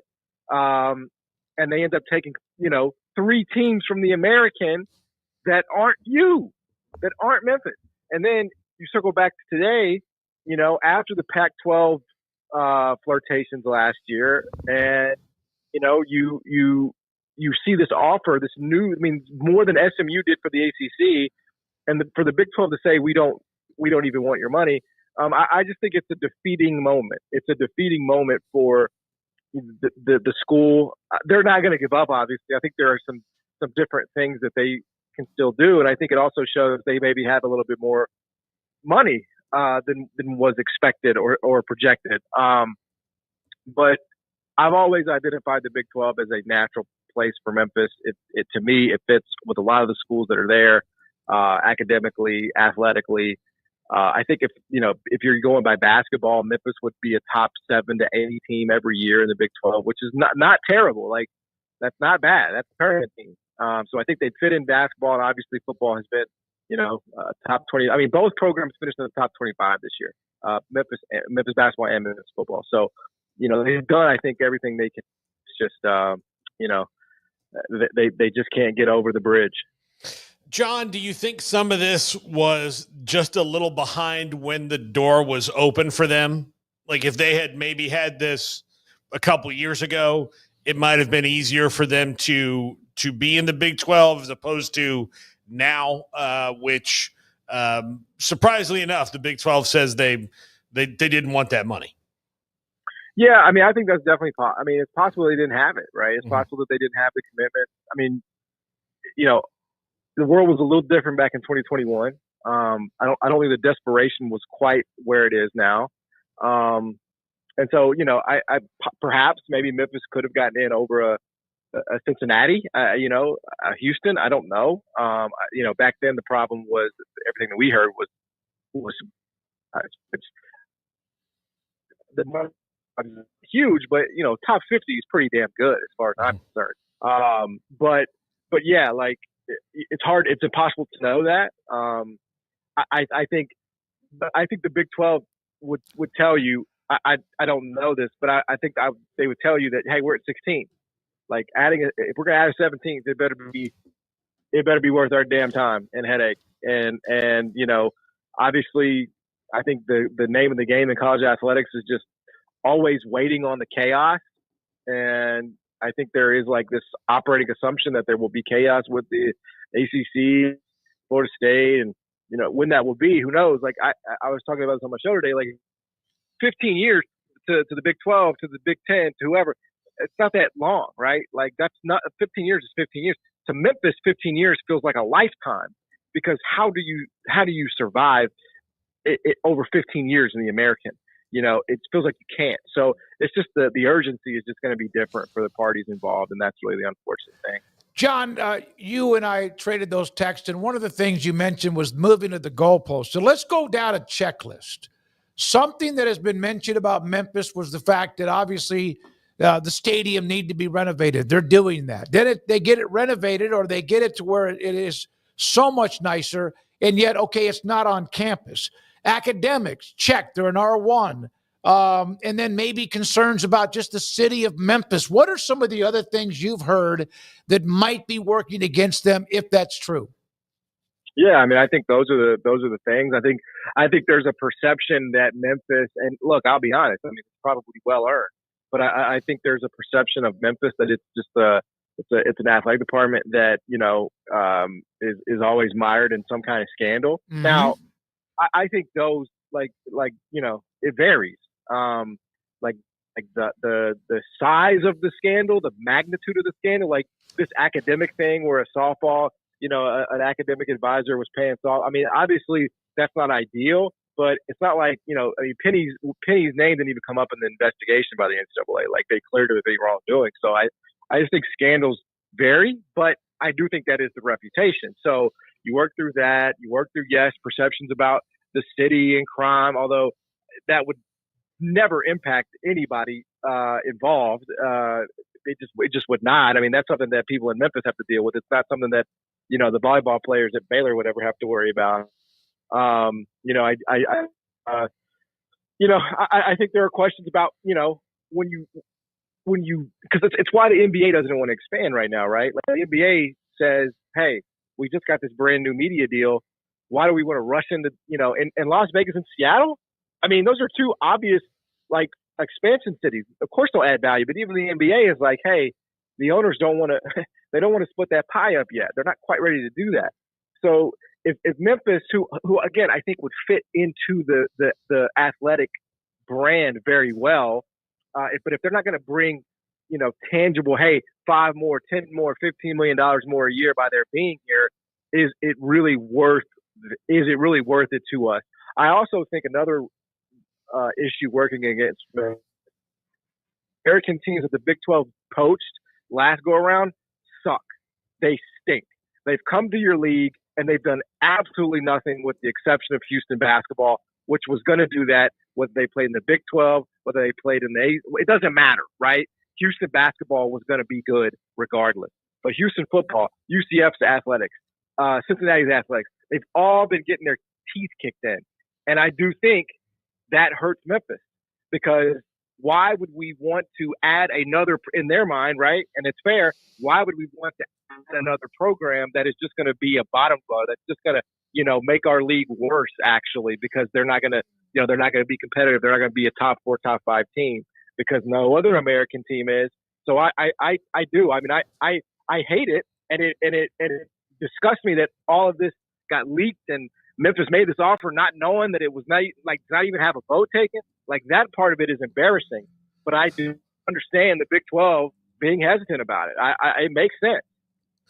So what do you think the next step is for them? Do they, I mean, I'm sure they've got multiple plans. They can't just have this one and go like, all right, well, that's it. Especially right. if you've gathered all this money together that you want. Yeah. Do you have to keep your powder dry for the next time a door might even crack open a little? Do you go to the ACC? What do you do?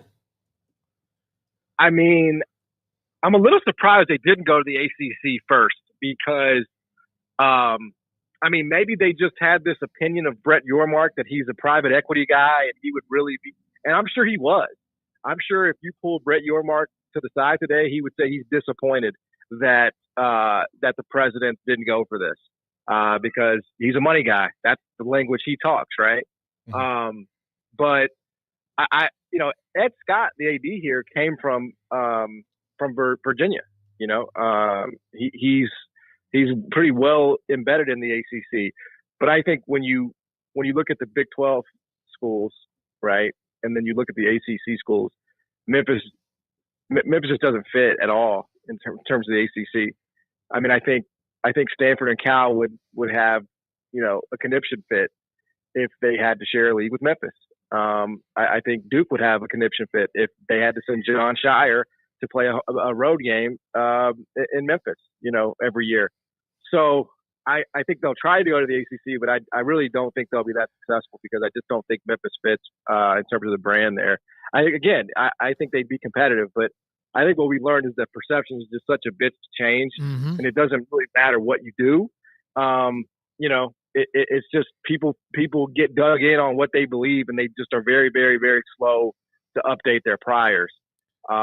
And I think Memphis is just kind of a victim of that. They're not the first, and they're not going to be the last. But I think you're going to try to go to the ACC, probably to little success. And then I think your options are extremely limited. I think obviously they don't want to be in this league. So what I would do is I would go back to Pac-12.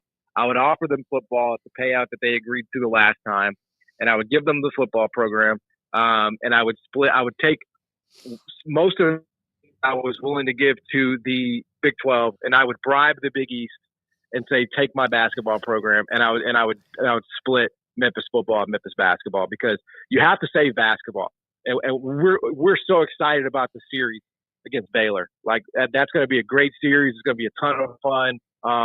But it's very, very difficult from January to March for a home schedule when I don't even know what the best home game is at this point. I mean, UAB, Tulane, I just don't even know. It's hemorrhaging money down there. They have to fix attendance. So I think desperately you've got to change basketball circumstance. So I would bribe the Big East. That would be my plan, and I do think that is on the table.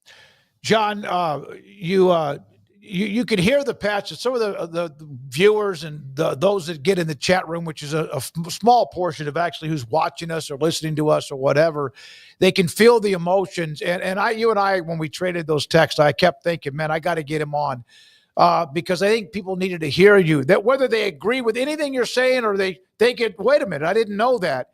It does seem to be, like you said, you've lived there, you're born there, you work there, and you can feel it. I think, how do you fix that? How do you fix the problem? I mean, Stephen A. Smith's going on first date, on a national television show, and he's reading out crime statistics about the city of Memphis. I don't think that's ever happened for any other city. Yeah, we lost you there for a second. Can you say that again, John? Because you broke up. Yeah. Yeah, we're in a bad. You mentioned Stephen A. Smith going on and mentioning the crime stats. Baylor and Waco went through that during the scandal back in 2016-17, and he's made a comment about why would you send your daughter there? It was damning, and for someone who probably has never stepped foot inside of a city, he does throw that out there quite a bit. Man, it's good to have you on, John. Appreciate your time. Good luck with it. There's a lot of people rooting for Memphis. A lot of people, not everybody's like, no, but it does seem to be something where they're so close. I hope it works out for you. Thank you very much for your time. All right. Thanks, guys. Thank you. John Martin, 92.9 ESPN Radio in Memphis. Dude is heartbroken. Amen. Grateful for his segment. Memphis, this and that. A lot of people can feel it, hear it. I know, Craig, you got off the radar next, but I'm glad we got him on. Yeah, I mean, I just kind of I knew that you had some prepared stuff there that was probably better than whatever riffing I was going to do. So to sit back and just kind of hear him and take it all in, yeah, you can definitely hear the heartbreak and the disappointment, and it's totally understandable. Anybody can relate to that, and it's just a real shame, again, because you commend their efforts. They're doing everything they possibly can to try and reach this goal of theirs, and they're just not being allowed into the club for this reason or that reason or these reasons. And so it's a deal like in Oregon State and Washington State, where next thing you know, you've been relegated, so to speak, potentially without having any say in it. And despite your best efforts to try and make the best of it, you're powerless. And that's an awful feeling for anybody in any form of life, to just not have any control and not have any power, no matter how much you might try. That's just a feeling that everybody can relate to. That sucks. And so, yeah, I feel for Memphis fans because it's not for a lack of effort. It's just a lack of access. And I don't know how you go about changing that. Like you said, I mean, was it 15 years from now? Is it 10, or is it never? And no matter what you do, you'll never be invited. It might not. And for them, it might be never, because they've been told now no multiple times from just the same league. And look, I'll say this, if I'm the Big 12, I get where they're coming from. You can't just do something to make somebody feel good. I think there's a case to be made for Memphis. I think there's also a case to be made against Memphis, just from a Big 12 entering them in standpoint. But I don't think there's a question about the fan base of Memphis and the passion of Memphis and how much this sucks for them. Yeah, no question about Grateful that. 365. This is what you have to love about college football, the passion for your school. You can feel it, hard to replicate it. Many of you with great comments about John Martin. I passed those along to him. What I think was really good about it is you felt the passion, and he didn't hyperbolize. Like, he was just stating, like, look, I don't know what else Memphis can do to get there, because it appears they've done everything that you would have to do. Yeah. And there's a perception out there about them, whether it's they always have NCAA trouble, or, I mean, yeah, Stephen A. Smith going on and taking a crap on your city doesn't help either, even though no one should take that seriously.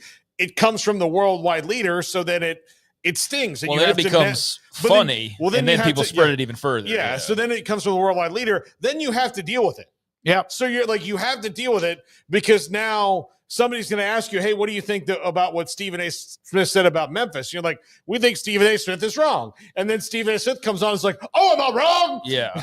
Memphis, and you're like, Memphis bashes Stephen A. with unprecedented blow. It's like lobbing something from about as far away as you could possibly do without it ever going to come back in your lap. Rich Emerson, Memphis has one of the best fan bases in the United States and more history than a lot of schools, turning them down.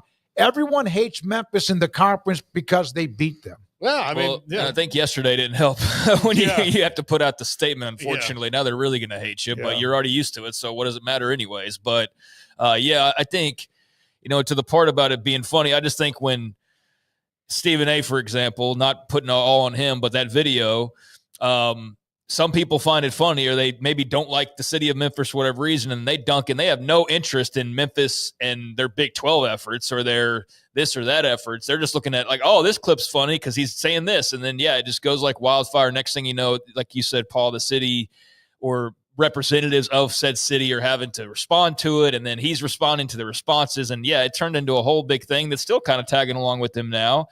And that's just super unfortunate, man. It's a crappy position to be in. I think you do have not just the schools who have perhaps been relegated, like the Pac-2. We'll see over time. I think for now that's the case, though, for sure.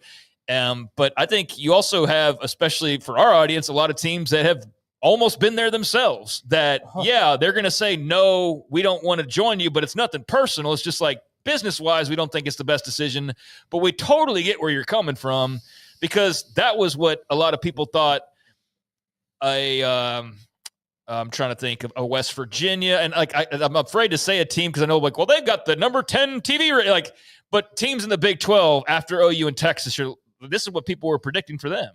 No, but was that they were going to drop off? It was not just after that. It was the Missouri A&M. Nebraska, so Colorado. It's been like 3 or 4 iterations of that where those teams have basically been told similar. They've found a way to make it, and hopefully Memphis finds a way to keep moving forward in a positive fashion. But there's no sugarcoating that. Yesterday was a bad day, no doubt about it, and it was the culmination of a lot of bad days like that just seemed to not be ending for whatever reasons people want to throw out there. By the way, I have reached out to both the president and AD at Memphis to give them a chance if they want to. But eventually, as someone mentioned, get Chris Vernon on. Craig brought him up earlier in the show. Eventually, there's an end date to this discussion and topic, but it's not like we'll just forget about it. Yeah, I mean, you can't. I don't think it's going to be like a daily talking point from here on out, but it's definitely fresh. And I went and looked at it because I've come across Chris Vernon in the past. He's a big Memphis media personality and has his own shows with Grind City Media and that whole business, very successful. And I tuned in yesterday or went and looked at their page to see if they had any comments, and I think the shows had ended before this became public, and I haven't had time today to go look. So I'm definitely going to go look and see what they have to say, and I'd imagine it's a lot of the same sentiment of just like, why, and this sucks, and bummed out. And I don't think you find a guy who's a bigger rep for the city of Memphis than he is in a lot of ways from what I've seen. So, sucks. Whole situation sucks. And Greg Gaston, John Martin, you mentioned Chris Vernon. One final way to put it out, then off the radar, from Kyle Wilson. The goalposts keep moving for teams like Oregon State and Memphis. First is performance, then TV ratings, then branding. And every turn, the metrics change. It's an unwinnable game. Thank you for your time.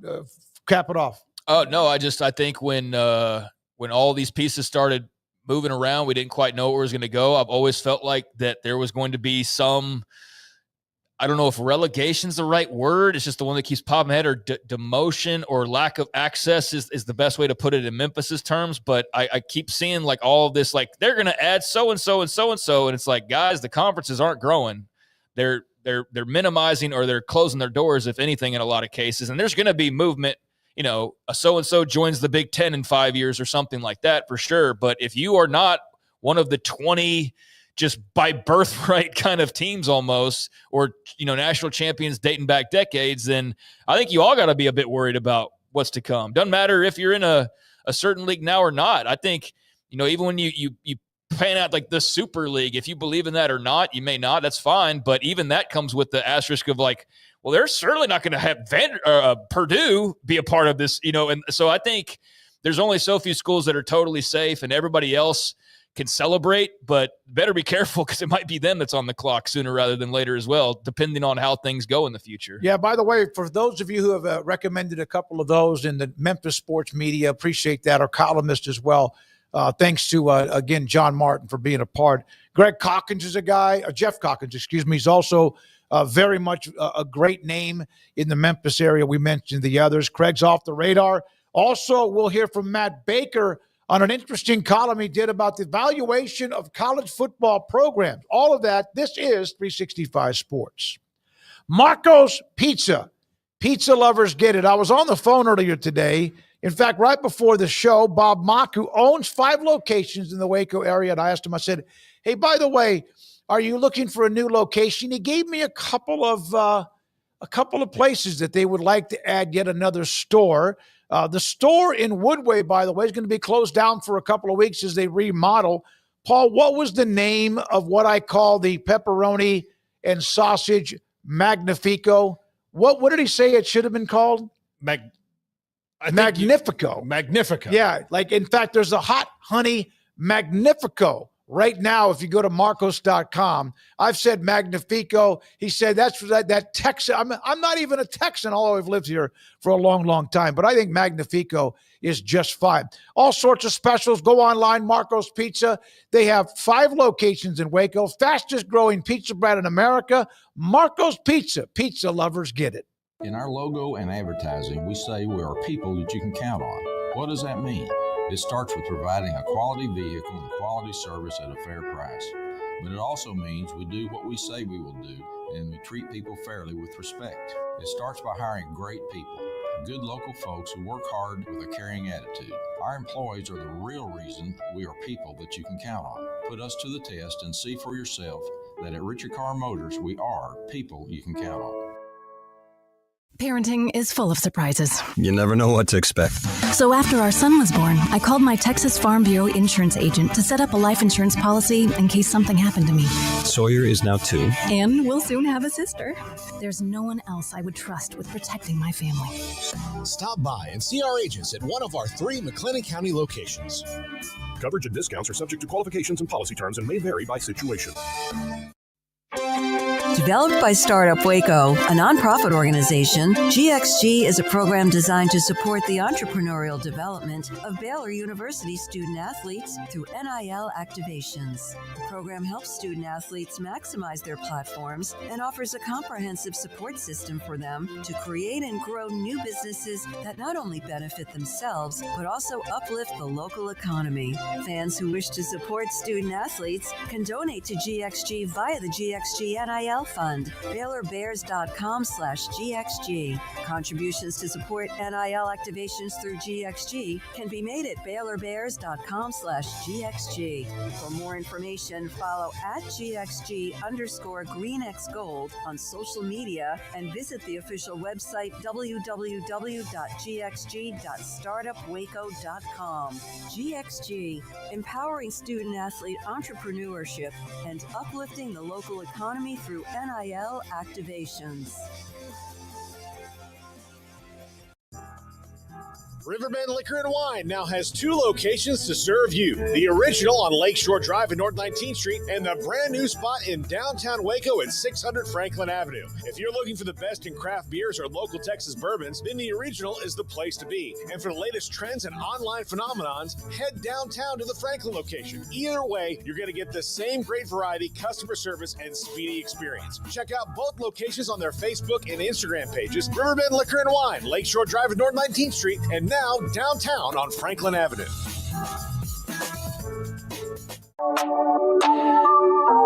This is Craig Smoak's Off the Radar, presented by Alliance Bank.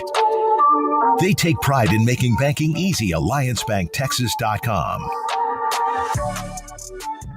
Welcome into Off the Radar, segment we do a couple times a week. Just looking at a grab bag of stories before we get started. If you haven't, joined us maybe the first time or you've joined us regularly and haven't, please hit that subscribe button. We'd appreciate that. That like button as well goes a long way in supporting the show and allowing us to be here for you 5 days a week hours each week talking college football, and in a segment like this, talking a little bit of everything else that is of interest. I do find this to be a slower day. There's busy days where I've got like 20 stories, and there's days where it's like 3 or 4, and I think this is more of a handful day, but this first story might take up the whole 20 minutes because I'm just going to let Paul talk and you dive in as much as you want to. But great start to Cowboys training camp in Oxnard, California. Yeah, Garrett, do you have the J.J. Watt tweet? Craig, is this what you're talking about? Yeah.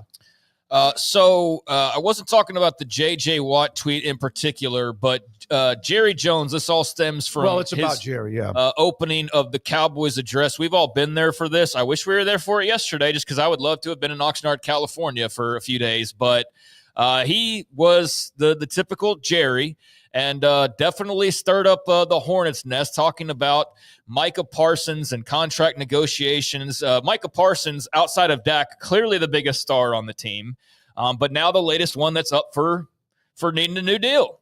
And Jerry, in only the way that he can, somehow turns this into knocking Parsons' health issues and his injuries and saying that even if they were to pay him, he might not even be available for, most games, and just really in bizarre fashion, just turned the opening press conference of training camp into taking digs at his star players who are in the midst of contract negotiations. That's what J.J. Watt was talking about. Yeah, Nothing like starting off camp. And then Micah reposted it. Yeah, so J.J. Watt, let me go ahead and pull up his tweet here because he did go into a little bit of, okay, you got it here, just print it out. All right, cool, even better. So here's what you see on your screen. So Jerry Jones, according to Ari Mayrob, who's an aggregator, does a popular Twitter account, said Cowboys owner Jerry Jones randomly takes a shot at Micah Parsons, saying even if they sign him, it doesn't mean they'll have him because he was hurt for 6 games last year, even though Ari fact-checked him and says he only missed 4. He then also says, they made Dak the richest player in football, but J.J. Watt responded and said, anytime you can publicly take a dig at your star quarterback and your star pass rusher simultaneously, right before the season begins, you just got to take it. Nothing makes guys want to fight for you more than hearing how upset you are that they got hurt while fighting for you. And obviously, anything Jerry says, especially at the start of training camp, is going to get headlines because this is like the big kickoff. But I don't know how he could have started off worse. I mean, as far as like generating excitement and being all on board with each other, he's given the media what we wanted because here we are talking about Cowboys training camp that we might not otherwise would be, but not for the reasons that Cowboys fans would like us to be. So let me, and when we talk to Mickey next, I will bring this up to him. But Mickey always says, well, it depends, like, what's the agent asking for? Jerry, by his own admission, has no damn clue what the agent is asking for because he hasn't even talked to him yet. So this is that's the convenient thing for them to say, well, it could be the agent. Well, also 30 years of doing business this way has now allowed the agents to go like, well, no, I'm not going to do it until he gets desperate enough to meet the number and all the other deals come in because that's just how it is. And, we're going to get more money out of him that way. So they've set that up. Now the agents are taking advantage of it. You be mad at the agents all you want, but if Jerry switched his tactics, then they wouldn't be able to do that anymore. Also, and I think this is paramount in today's society, that we need to do this, that maybe we don't need to give 80-year-old men unfettered access to a friggin' microphone. Just maybe we need to let them retire. When my dad was 73, I had to talk him out of getting the mail in his damn underwear. And guess what? He didn't have people around him saying, hey, don't get the mail in your underwear. So that's why I had to do that. The only difference between my dad and Jerry Jones, they are the same age, right? The same age. Well, he's maybe 73. Well, whatever he was. But he and Jerry are essentially the same age. Jerry has people that like Roosevelt. Roosevelt won't let him go get the mail in his underwear, but he still wanders to the microphone talking like a guy who's getting the mail in his damn underwear. We'll do it next summer, too. Yeah, he's exactly. 82, by the way. He's 82. Yes. Okay, that makes sense. That's how old my dad would have been. Yeah, 82 years old. So when my dad was at 70, he was like, look, I've lived a long enough life. I've made good money. I've supported my family. The mailbox is only 10 feet from my office. If somebody happens to drive by and see me in my underwear, hope they enjoy the show. I would not have given my dad a podcast. at 70 years old, I don't think it would be responsible for the world. And I love them more than anything ever. But this is the problem, is that you let this 80-year-old guy keep talking.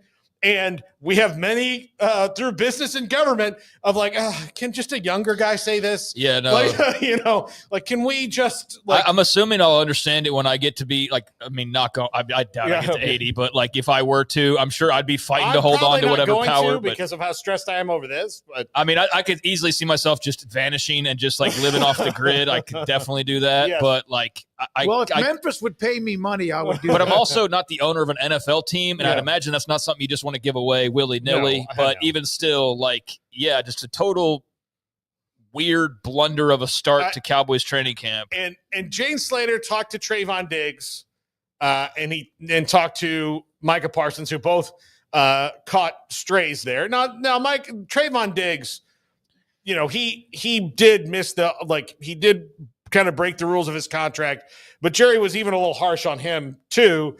And then Micah's shown up. He's there, and he could be holding out like everybody else, and you're still taking shots like that. And haven't talked to his agent. It's just, and it seems like Micah has been like, yeah, look, he's 82. Like he's gonna say what's on his mind and do that. So I don't know. So Micah did show up. There were questions about just his health and whether he would be there at the start and everything, I guess. And so he did show up, and he did retweet J.J. Watt's quote tweet about Jerry, which was a very interesting move to make. So I think he said plenty with just that little click of the button.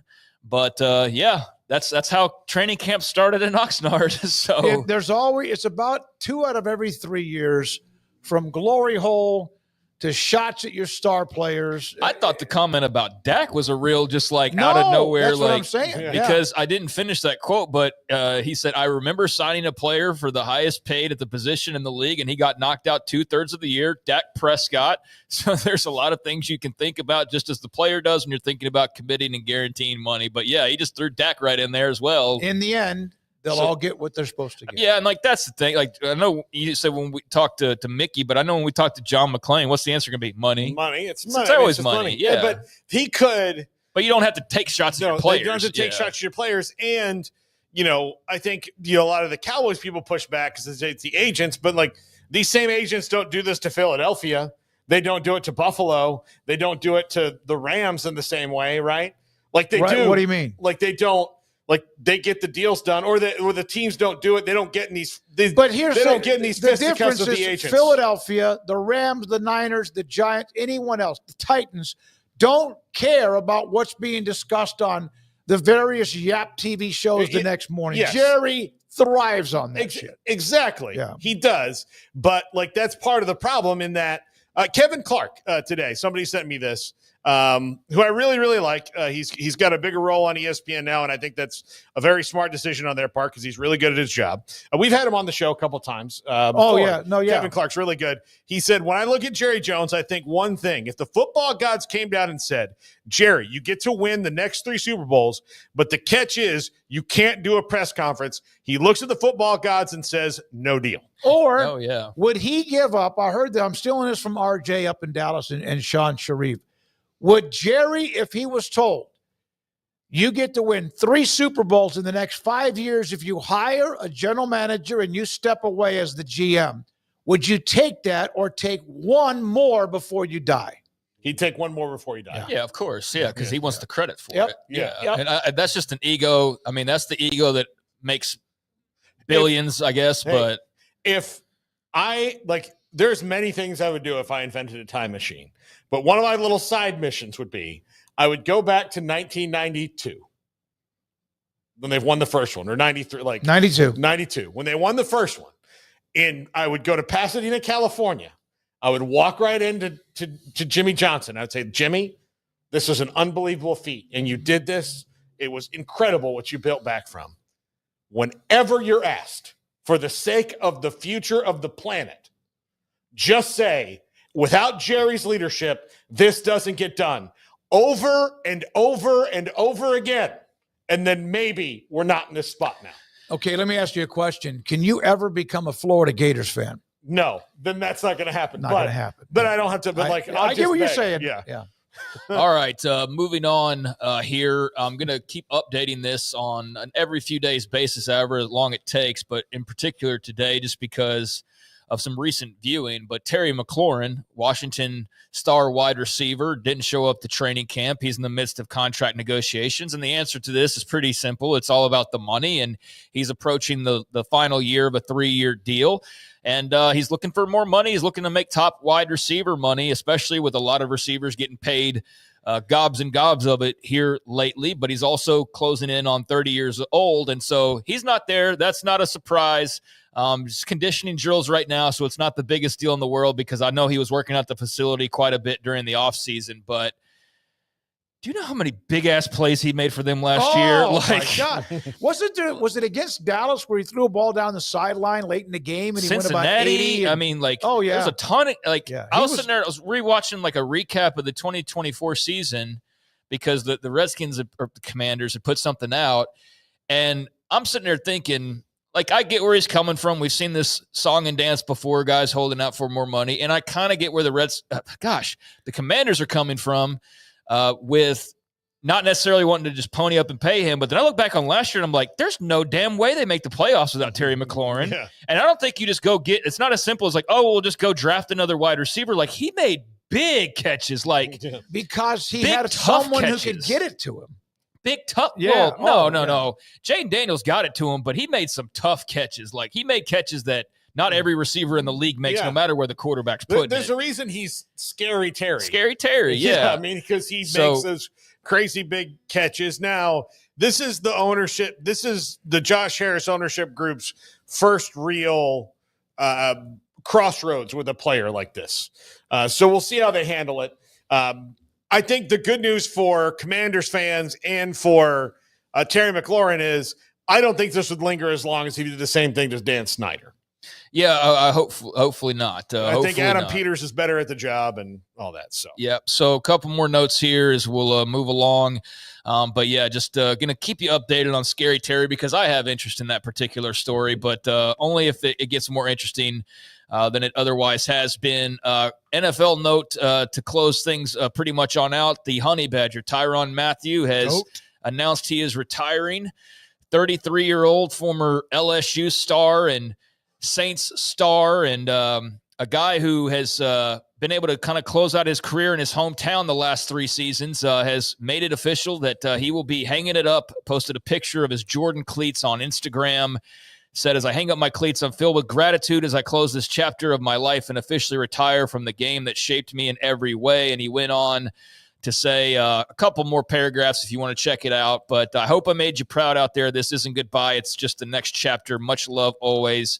Tyronn. So, the Honey Badger, 12 years and done as far as his NFL career goes. And so he had restructured his deal. He's going to try and play with the Saints, but I guess he got to be one of those guys that right before training camp starts, he's just like, I don't have it, whether it's physically or just emotionally or mentally or whatever. And so, Garrett, I know you're a big Honey Badger fan. Any thoughts on him calling it quits? I mean, I think it's a tremendous career. I think that he is the greatest LSU football player I've ever witnessed. I think he is a great representative of the city of New Orleans and the state of Louisiana in general. I would not be surprised if he is on a TV panel within the next couple of years, continuing his career that way. But no, man, this is it's kind of a bittersweet moment for me, just kind of watching him and everything. I'm happy for him. It's been fun. But yeah, I think you'll see more of him on TV pretty soon. I tried to send you a picture from Brandon Taylor of the players on the bench. I guess I could never get that to you. Yeah. Eric Reed, Mathieu. True DBU. Yeah, exactly. But that's what I tried to get to you, but maybe it finally went through, but we're almost out of time. Yeah, well, you can read more of his goodbye on his Instagram. Cool picture of his Jordan cleats hanging over the telephone pole to signify that. But, the Honey Badger, I mean, this is a college football show most of the time, but, we could just talk his LSU days for like an entire show for sure, but a pretty good pro career as well. So good and best wishes, good luck and best wishes to the Honey Badger moving forward. And then I try to mix in TV ratings from time to time, and there was so much talk about the WNBA All-Star Game this past weekend that I was going to just pass that along to close things out. WNBA All-Star Game, 2.2 million viewers on the Disney networks, down 36% from a year ago when they had 3.44 million, but it's still the second largest audience dating back to 1999. They had, I think, a little bit of a different format last year, and Caitlin Clark was not, she was injured, right? So she's not taking part. So I'm sure that had something to do with it. The one over the weekend? Yeah. Oh, yeah. Yeah. So I'm sure, because the previous high was featuring her, and it was like Team USA versus the WNBA and that whole format. But she was dinged, and so I guess that was probably a large reason as to why you saw the dip. Still the second highest rated game, but yeah, 2.2 down nearly 30, or down about 36%. So there you go. There's just a little ratings talk, and there's a few things off the radar. Thank you, Craig, very much. That picture was of Honey Badger, Eric Reed, Patrick Peterson, and is it Ron Brooks? I'm not sure who the other defensive back was at DBU that LSU and somebody who went to LSU put up. Craig, thank you so much. We're now joined by Matt Baker, theathletic.com. We've had Matt on many, many times. Appreciate your time. The story, college football program valuations. I can't imagine how long of a project, and it's that time of the year, right, Matt, where you do the list and all of that other stuff. And the fact that UT at the top does not surprise me. I thought it would be Ohio State or UT. How did you go about figuring all of this out on how the valuations were? Hey, well, first of all, thanks for having me on. Nice to be on as I sit in a lovely hotel room here in Charlotte at ACC Media Days. It was a weird story to do because it simultaneously took literally like a year and a half is how long we've been talking about it. Before I joined The Athletic, I was back at the Tampa Bay Times. And but it all also kind of came together pretty quickly in terms of the writing. So what we did, we kind of were able to come up with the revenue figures for the last couple of years for all of the Power 4 programs. I can get in the nitty gritty if we want. You can look at NCAA reports. Schools also report some information to the federal government. So you kind of put those things together. And then we averaged them over 3 years. And then we came up with kind of what's called a multiplier. So looking at some actual real pro sports transactions, figuring out, okay, what did the Commanders sell for? What did the Timberwolves sell for? And kind of get, just using those as benchmarks for, okay, treating the SEC and Big Ten teams more like NFL and NBA teams, the Big 12 and ACC more like kind of the NHL and MLB. And in the end, we kind of did some back of the envelope math, used a little bit of common sense, figured out kind of projections and all that stuff, and came up with a list of numbers. I want to be very clear. We spent a lot of time looking at it. However, this is an imperfect, flawed exercise. These numbers are not real. These teams cannot be bought and sold. Yet, even if they could be, there's no way knowing what people would actually pay for them. So we did this as kind of an all-in fun. It's interesting thought exercise more than anything else. I want to make that very, very clear. Yeah, and Texas at the top. I mentioned Texas. All the teams in here, nobody's a surprise to me. Notre Dame 4, OU, you have all of them in there. So, again, it's a great article. Go to theathletic.com for more of that information. I would like to know if I got a bill. Could I buy FSU and just take over? That's what I like. I'm reading this going, I would love to do that. I know that's not possible, but it's crazy to think of, when you evaluate them next to other pro sports franchises, a team like Ohio State is more valuable than some like NHL teams, like lower rung NHL teams on that end.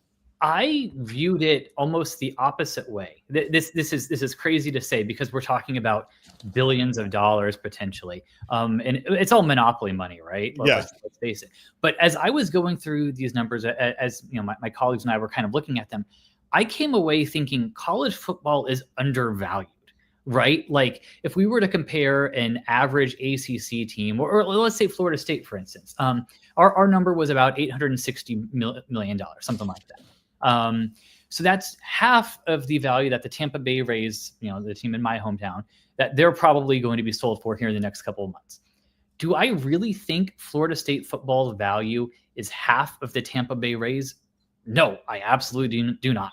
I think Florida State would be at least as valuable, probably more so.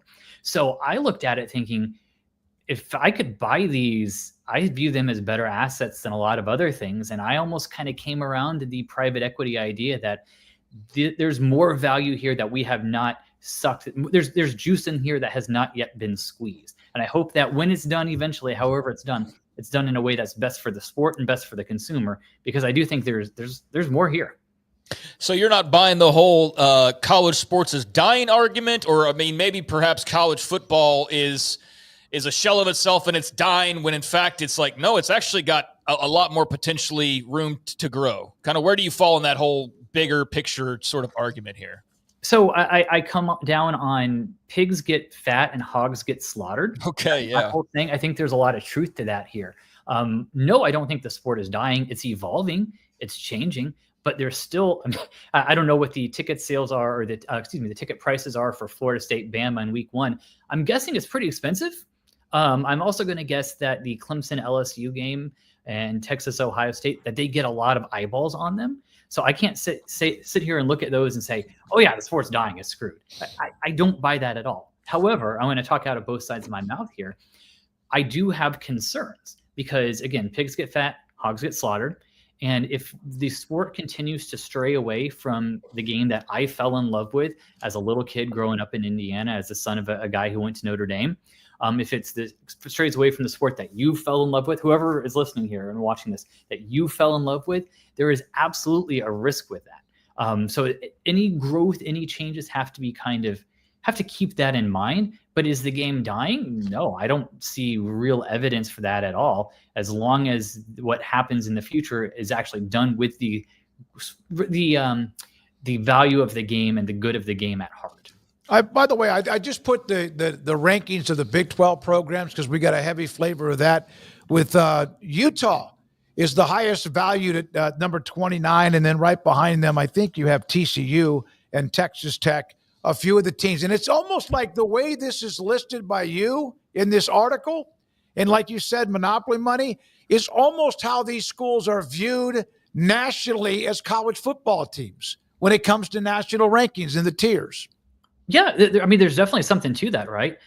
We were looking at it in some way as like an investor in terms of okay, let me get in the weeds for just a second here. Bear with me, please.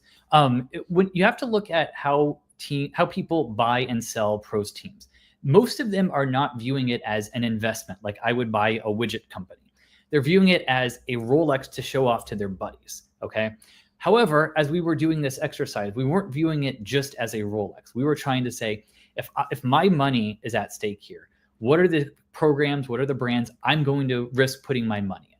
So we're looking in terms of that. What's the revenue, right? How much are these schools making? And then what's the long-term growth potential? And that's everything from, again, I live in Florida. We'll use Florida as an example. Florida is a growing state where people are continuing to come down there. I feel pretty good about the future of the Florida Gators because the state of Florida is going to continue to grow. So there will be people who root for the Gators because they live in my state. I would feel less optimistic about, I think the growth rate in Pennsylvania is smaller, for example. So that type of stuff we put into it, but brand power was certainly part of it, where Utah's been consistent for a while. I feel pretty good about where they are going forward. Utah's another growing state. Kind of balancing those two things together with things like just the prestige. A big part was where we view them in terms of conference realignment or a super league going forward. And the Big 12, honestly, they were all really bunched together, where I don't view much separation between Baylor and Oklahoma State and Utah and BYU. Could any of them be in a super league in the future? Yes. Could all of them be left out of a super league in the future? Also, yes. Neither one would surprise me. So we all really, that was a lot more just in terms of the revenue, because I saw, as we did this exercise, me and my colleagues, we saw very little separation between them. Yeah, it's almost like it's almost like the football standings, because it's so condensed as far as max wins and maybe the lowest minimum. KU was lower than I thought, Matt. I thought Kansas would be a lot higher than they are. I mean, again, they're in that. You did football and not basketball. Yeah, right? yeah. Oh, that's right. Well, I'm sorry. I just went brain dead. That's 66 years old. If you added basketball, they'd jump up about twice as high as they probably are. For sure. And that's something that we kind of considered in this as well, right? Where if we're looking at this new rev sharing $20.5 million cap, soft cap, whatever it is, if we're viewing it in that way, and a brand like Kansas basketball has to compete with Kansas football, I would view that as a little bit of a negative for Kansas football, because there's only so much money in the banana stand, right? So no, we did not consider basketball officially, but that type of stuff was involved in our conversations. Duke would be another good example of that. Carolina. Love the Arrested Development reference there, Matt. Of course. By the way, I know that this is not what your column was about, but you are at ACC Media Days. Jim Phillips got up this morning and said, like, hey, well, everybody, like, we just need everybody to agree to, like, to drive the speed limit here. Please, please, please. Then, like an hour ago, the House attorneys made a deal with the CSC to redefine what legitimate business purpose means. And so now collectives kind of got their license again to do that. So how do you think commissioners like Jim Phillips, who've been going out there saying this, feel now that there's not really a hard cap anymore? It's a hard cap for the universities, but it's a very soft cap for the collectives. My initial reaction, nobody has any idea what's going on, right? and I'm not saying that as a slight to Jim Phillips, so please don't take it that way, but we're just in uncharted territory. We just are. And I go back to when the NIL became a legal thing anyway. I went on a radio show in Tampa and somebody asked me, aren't boosters just going to pay for all this anyway? And I remember saying, oh, no, that's not allowed. You see, boosters can't do that. The rules are against it. So this is going to be for commercials and what have you. I have said a lot of stupid things in my life and even in my professional life. That's got to be top 3, right? How very wrong I was. And I think that's the way things are going. And I say that because no one has any idea what's going to happen going forward. If collectives could not be collectives anymore, I think something else would have popped up in their place. So the rules are changing. They're building the plane as we fly it. I'm not surprised that this agreement has been reached, even if I haven't had enough time to fully digest what it means. But my other kind of initial takeaway is the idea that I heard from a lot of people in the industry that, you know what, we're going to have a cap and everyone's going to have the same level playing field. I certainly feel less confident about that now than I did 4 hours ago. And a while ago as well as that. It's just not the way it's going to be. So the question is, who's able to circumvent this the best and keep the money flowing? What, if you don't mind, on one more thing from me on the ACC with Mario Cristobal with Miami, the expectations. Obviously, they lose the hell of a quarterback in Ward, but Carson Beck is such an interesting story in many ways. And I saw that there was a couple of notes that he spoke today. What are the expectations of what he might be able to do? He either has been at a high level or sometimes been an incredible disappointment, even though I know he's had some injuries. Yeah, I'm with you.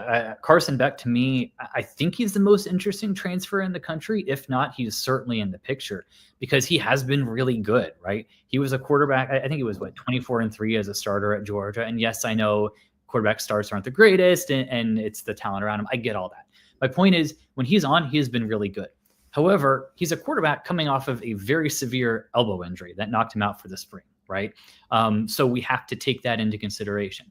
Obviously, Miami did quite well with Cam Ward last year, made him the #1 pick. Good on him for that. Good on the coordinators, good on the staff and everything. But can they do that again? My guess is probably not. So much has changed in college football since I've been following it and since I've been really doing this full time covering college football since 2015. But one thing that I still think is probably true is you don't have one kind of Mount Rushmore type quarterback and follow it with another. So my example is Clemson. Clemson had Deshaun Watson, who was great, national championship, Heisman Trophy caliber player. They had Trevor Lawrence, great, #1 pick, national championship quarterback. In the middle, they had Kelly Bryant. Most schools are going to have a Kelly Bryant in the middle. And I don't know what to make of Carson Beck. Is he going to be more Trevor Lawrence? Is he going to be more Kelly Bryant? Is he somewhere between them? I simply don't know. But if he is as good as people think he can be, Miami is at minimum a playoff team. I think, talent-wise, I don't think they're quite Clemson, but they're certainly good enough to compete in the ACC, to be in the ACC title game, and to be in the playoff. However, I'm still I got to see it first. I just haven't seen enough from Mario Cristobal to have faith that when his X's and against somebody else's O's are about the same, he's going to be able to get it done and win some of those games or really just not lose some of the ones they shouldn't, like Syracuse last year. Hey, Matt, great stuff. Appreciate you. Thanks for jumping on. I know you got a lot of other stuff going on covering the ACC Media Days. We appreciate it. Have a great day. Sure. Thanks, guys. Matt Baker, theathletic.com, with us on the valuation story. I listed everybody that I could that I saw from the Big 12 in the top 68 or 70. And then, Paul, so tell me about the House settlement deal. So Ross Dellinger put this out. Shocker. I'm glad he finally made it with a breaking story. Oh, he's reporting. Yeah. No, Ross Dellinger says attorneys have resolved a dispute over how the College Sports Commission handles NIL collectives, revising its approach to treat them like other businesses, a major move that paves the way for their continued collective operations. This is just within the last hour that this has come down. It came down at 4:40 this afternoon, Central Time. So after all this and trying to get the collectives out of this, they have now kind of redefined what that valid business purpose is, and they've kind of given new guidance to the CSC on how to clear those deals, which who did not see this coming when some of those got wiped out in the NIL go. So it didn't even take it took 21 days. 21 days for the collectives to get at least a little bit of their way back, if not all of it back. I really wonder, had they not gotten it back, what would have happened? That would have been. Well, now we don't have to wonder. Well, no, no, you're right. We don't have to wonder. Well, I mean we have a GXG, Baylor's NIL, and others. Some have just disappeared because of the ruling and how they were going to also handle the various parts of NIL and agreements with student athletes. All right, when we come back, John McClain, Hall of Fame columnist with the Houston Chronicle for many years, and then now, of course, he's independent, but working on that documentary and much more. He's next. His thoughts about Jerry and his comments and Terry McLaurin and others. That is next. This is 365 Sports. Waco Custom Marketplace, your hometown grocery store on Lake Air Drive in Waco. The specials this week, and every week they put something up on their Facebook page, specials that you can get. And a lot of times, it's around Memorial Day or 4th of July or Mother's and Father's Day, etc. This one, just as you continue the summer, and man, it's I can feel being squeezed a little bit because football season, which is great, is around the corner. But I still want, like everybody, a little bit more chance to breathe and enjoy a few more days before it starts. Peeled and deveined shrimp. They have 16 to 20 in a pack and also 21 to 25 in a pack. Both of them are on sale. Snow crab legs at $11.50 a pound. Bacon ends and pieces at $1.50 a pound. Tri-tip at $7.20 a pound. And I watch YouTube TV a lot. I usually don't have the sound on unless there's a sporting event, and even then I don't. But I watch a lot of these cooking shows because it's just intriguing to me. And I saw one where this guy made tri-tip into what basically was like filet mignon. So tri-tip available too. Plus sausage, meat, seasonings, full-service bakery, kolaches every day, baked bread every day. It's Waco Custom Marketplace, the Bauer family on Lake Air Drive in Waco. Edward Jones Financial Advisors Ben Erlinson, Brad Wilson, and Cam Heathcott understand these are difficult and changing times we live in, but they know how important your financial investments are to you. So is your financial advisor staying in touch with you and helping you navigate today's financial climate? Invest with Edward Jones Financial Advisors Ben Erlinson, Brad Wilson, and Cam Heathcott, who invest their time and experience back to you and your money. And like coaching athletes, investing money is about time, patience, and encouragement. Contact Ben Erlinson at 254-759-8533. Brad Wilson's location at 250 Sharon Drive in Woodway, and Cam Heathcott in Conroe. Edward Jones Financial Advisors, Ben Erlinson, Brad Wilson, and Cam Heathcott, proud sponsors of 365 Sports. Edward Jones, making sense of investing, member SIPC.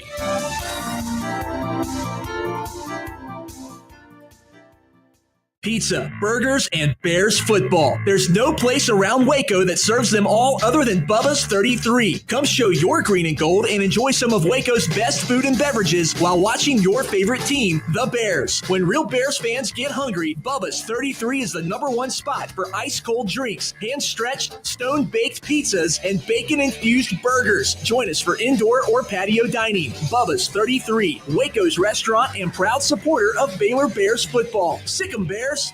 It's the Make This the Summer event at Allen Samuels in Waco. Get a new 2024 Dodge Daytona Scat Pack or Jeep Wagoneer S Launch Edition. 0% for 72 months or $20,000 off MSRP. Hurry in. Get these electrifying deals only. Allen Samuels. Come by. Let's be friends. 1, 2. I'm in love with a man named Rudy. I'm okay with that. He knows exactly what I want. Keeps me coming back. Cooks breakfast, lunch, and dinner for me. Does the dishes too. I'm in love with a man named Rudy, last name Barbecue. It sure is easy to fall in love with Rudy's tasty oak smoked barbecue. Next in line. This is 365 Sports. The 5 o'clock hour is sponsored by Edward Jones Investments with financial advisor Ben Erlinson, who'll navigate you through today's financial climate. Edward Jones, making sense of investing. Now here's David Smoak, Paul Catalina, and Craig Smoak. 365 Sports, halfway through this 5 o'clock hour. Paul's top 5 around the corner. Andrew Valade's poll results just after that. We appreciate your time. John McClain, Hall of Fame columnist, with us. And oh my goodness, NFL training camps are opened everywhere.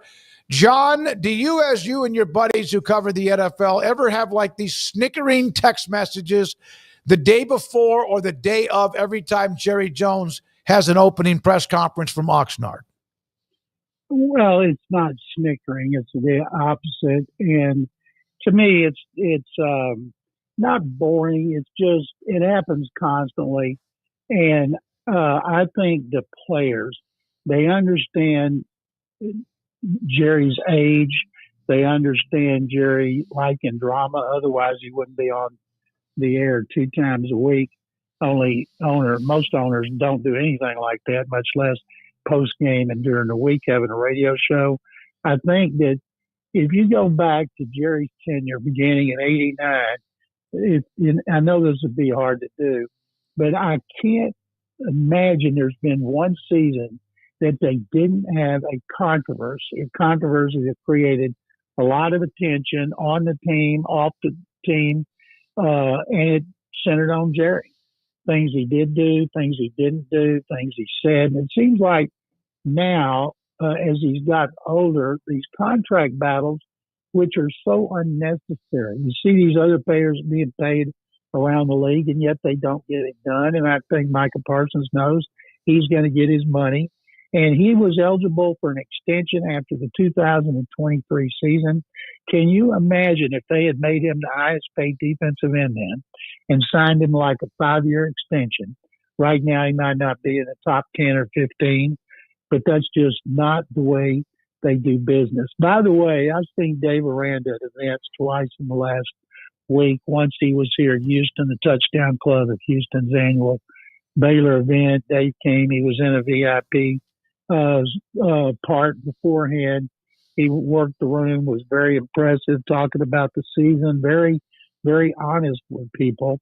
And of course, everybody's so fired up. And he spoke to the masses. And then I was in San Antonio for the coaches convention because as I'm in the Gridiron Legends of Texas, and the Texans sponsor a big reception after the initial Division I head coaches news conference and a couple other things. And I moderated a panel with people like Jackie Sherrill and Wade Phillips and Michael Bishop and Tony Franklin. Anyway, Aranda, again, talking about Baylor. And I talked to several coaches afterward, and I told them, good luck this season, but please take it easy on Baylor. And the ones I talked to told me that they're worried about their defense going up against the Baylor offense, especially not just Sawyer Robertson, but things we know, the running game. And I don't know if you guys saw it in the Athletic. They came up with their early top prospects, and they have Bryce Washington, number 5 overall as a redshirt sophomore, 5th best prospect going into the season. If he has another season like last season, he should stay in school, and next year he'd have a chance to be a number 1 pick. John, I want to go back to Jerry for a minute. When there's pushback from Cowboys people, they say, well, the agent's holding out as well. Well, why doesn't the agent hold out with, I mean, they do with other teams, but the ones that win all the time? I mean, does it? Yeah. Well, because they find ways to get things done. Mm-hmm. You know, they find ways to make it work under the cap. One of the biggest misnomers in the NFL, and I still hear people say this, well, you got to win when the quarterback's on the first contract. That is one of the dumbest things I've ever seen. You think Philadelphia's on Jalen Hurts' first contract? You think the Chiefs are on Patrick Mahomes' first contract? No, you've got to have a good cap guy. You've got to have a good contract negotiator that knows how to get things done early. Like the Texans last year, Derek Stingley Jr., second year in the league. He and Patrick Surtain were the 2 best corners, first team All-Pro. Well, the Texans could have kept him for 5 years. Instead, they gave him an extension after the season for $30 million a year. Now, 2 years from now, when he could have been available for an extension, $30 million will look like chump change. So some teams get these deals done early. And yes, as Bud Adams used to say, it takes 2 to tangle. And he's kind of right. And you could get these things done. And I don't think Jerry Jones should be involved in contract negotiations. He's not the only negotiator, of course. Stephen Jones is very involved in everything.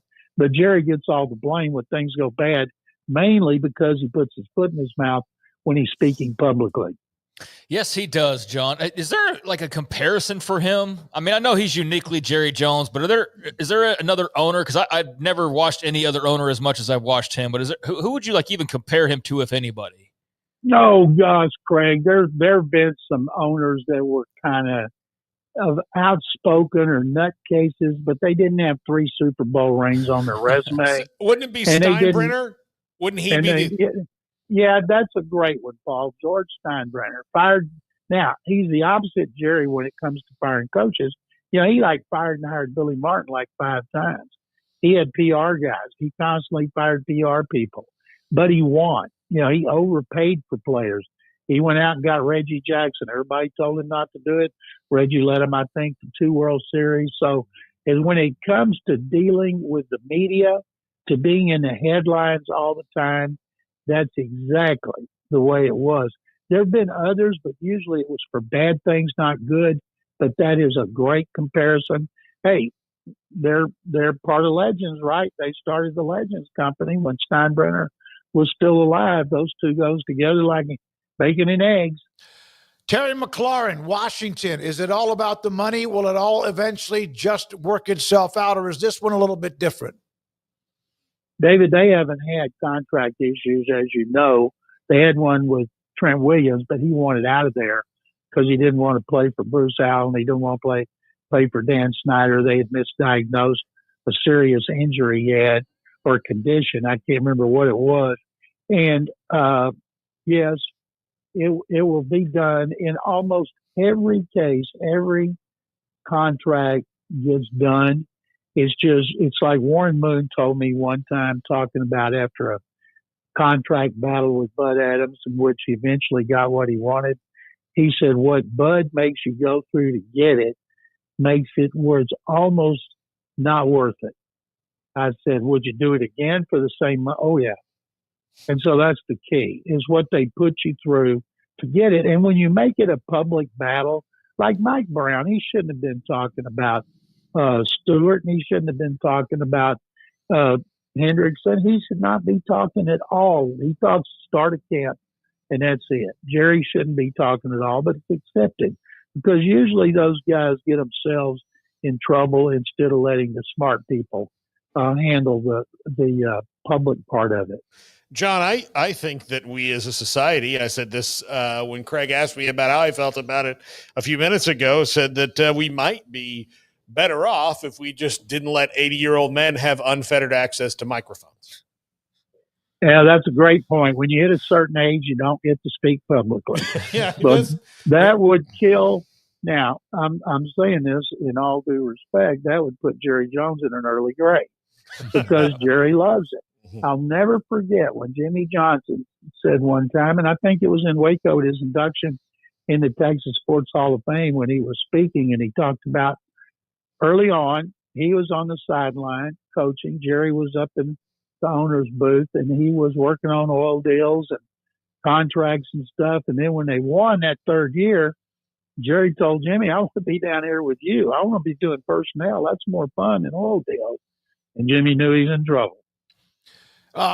Craig, I already asked about McLaurin. How about the Honey Badger? Oh, wait a minute, David. Yeah. David, I'm sorry about McLaurin. Yeah. They won't say this, but McLaurin's 29 years old. He wants a long-term deal.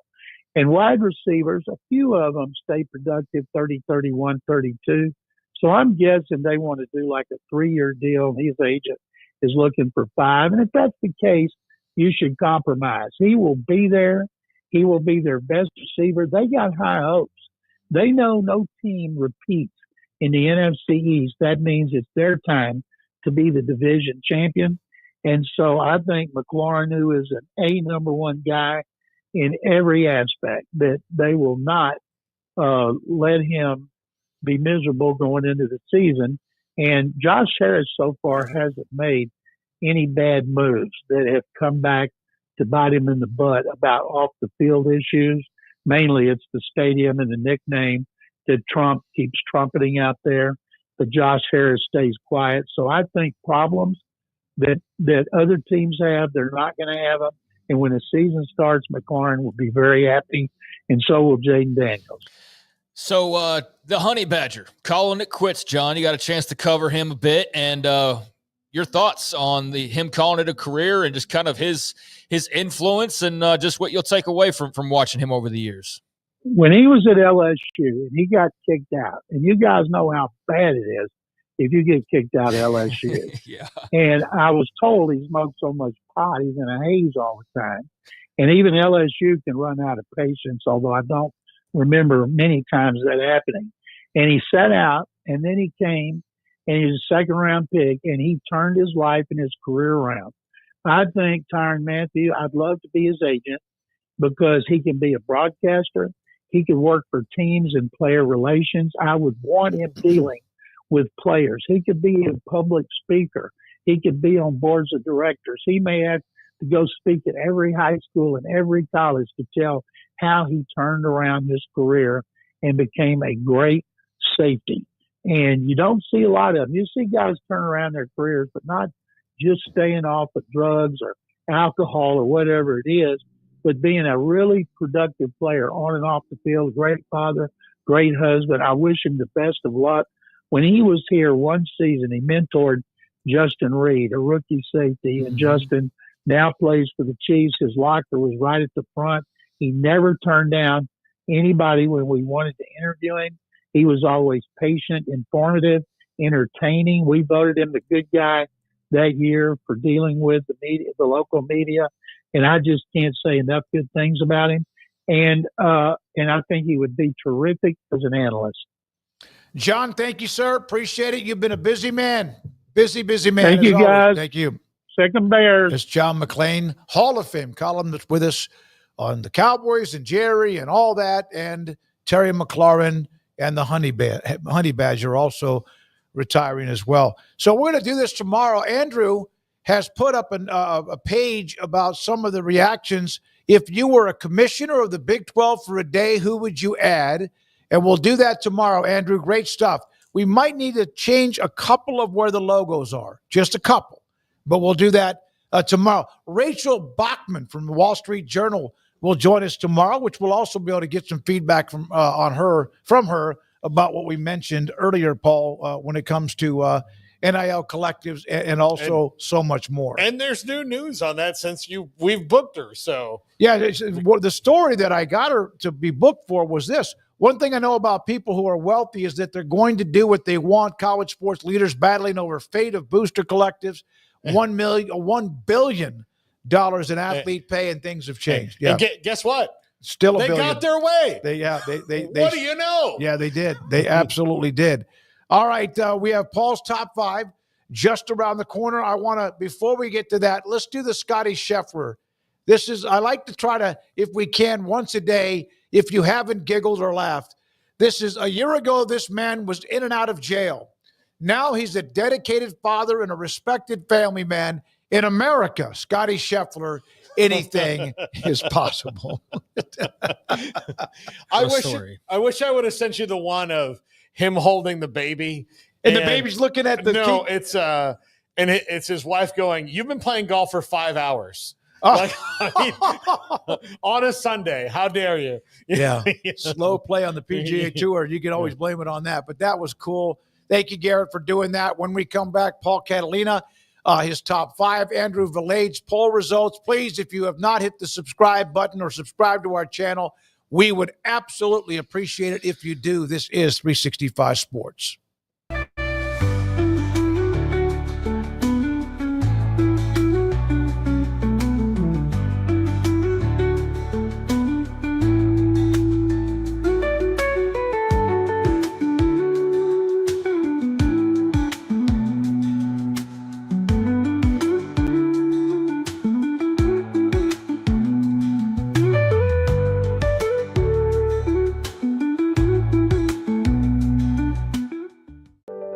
Overwhelmed by your inbox? Clean Email is here to help.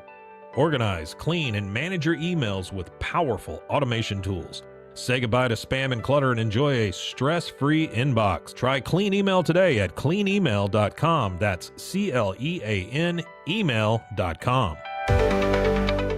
Founded in 1910, Samsonite is the world leader in durable, high-quality luggage and travel accessories. Made to the highest standards, our products won't let you down. We give you the confidence to get out there and explore.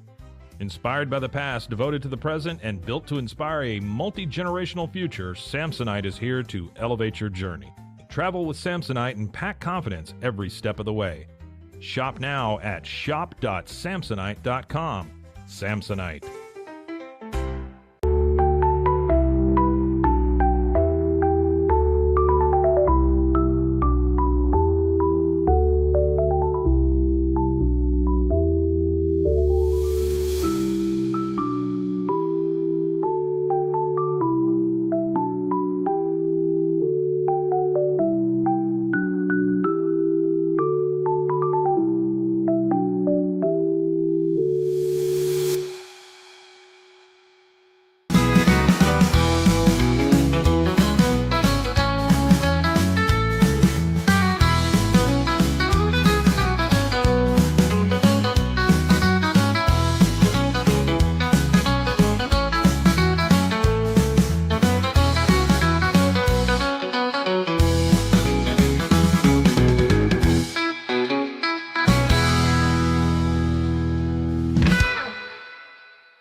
This is Paul Catalina's Top 5.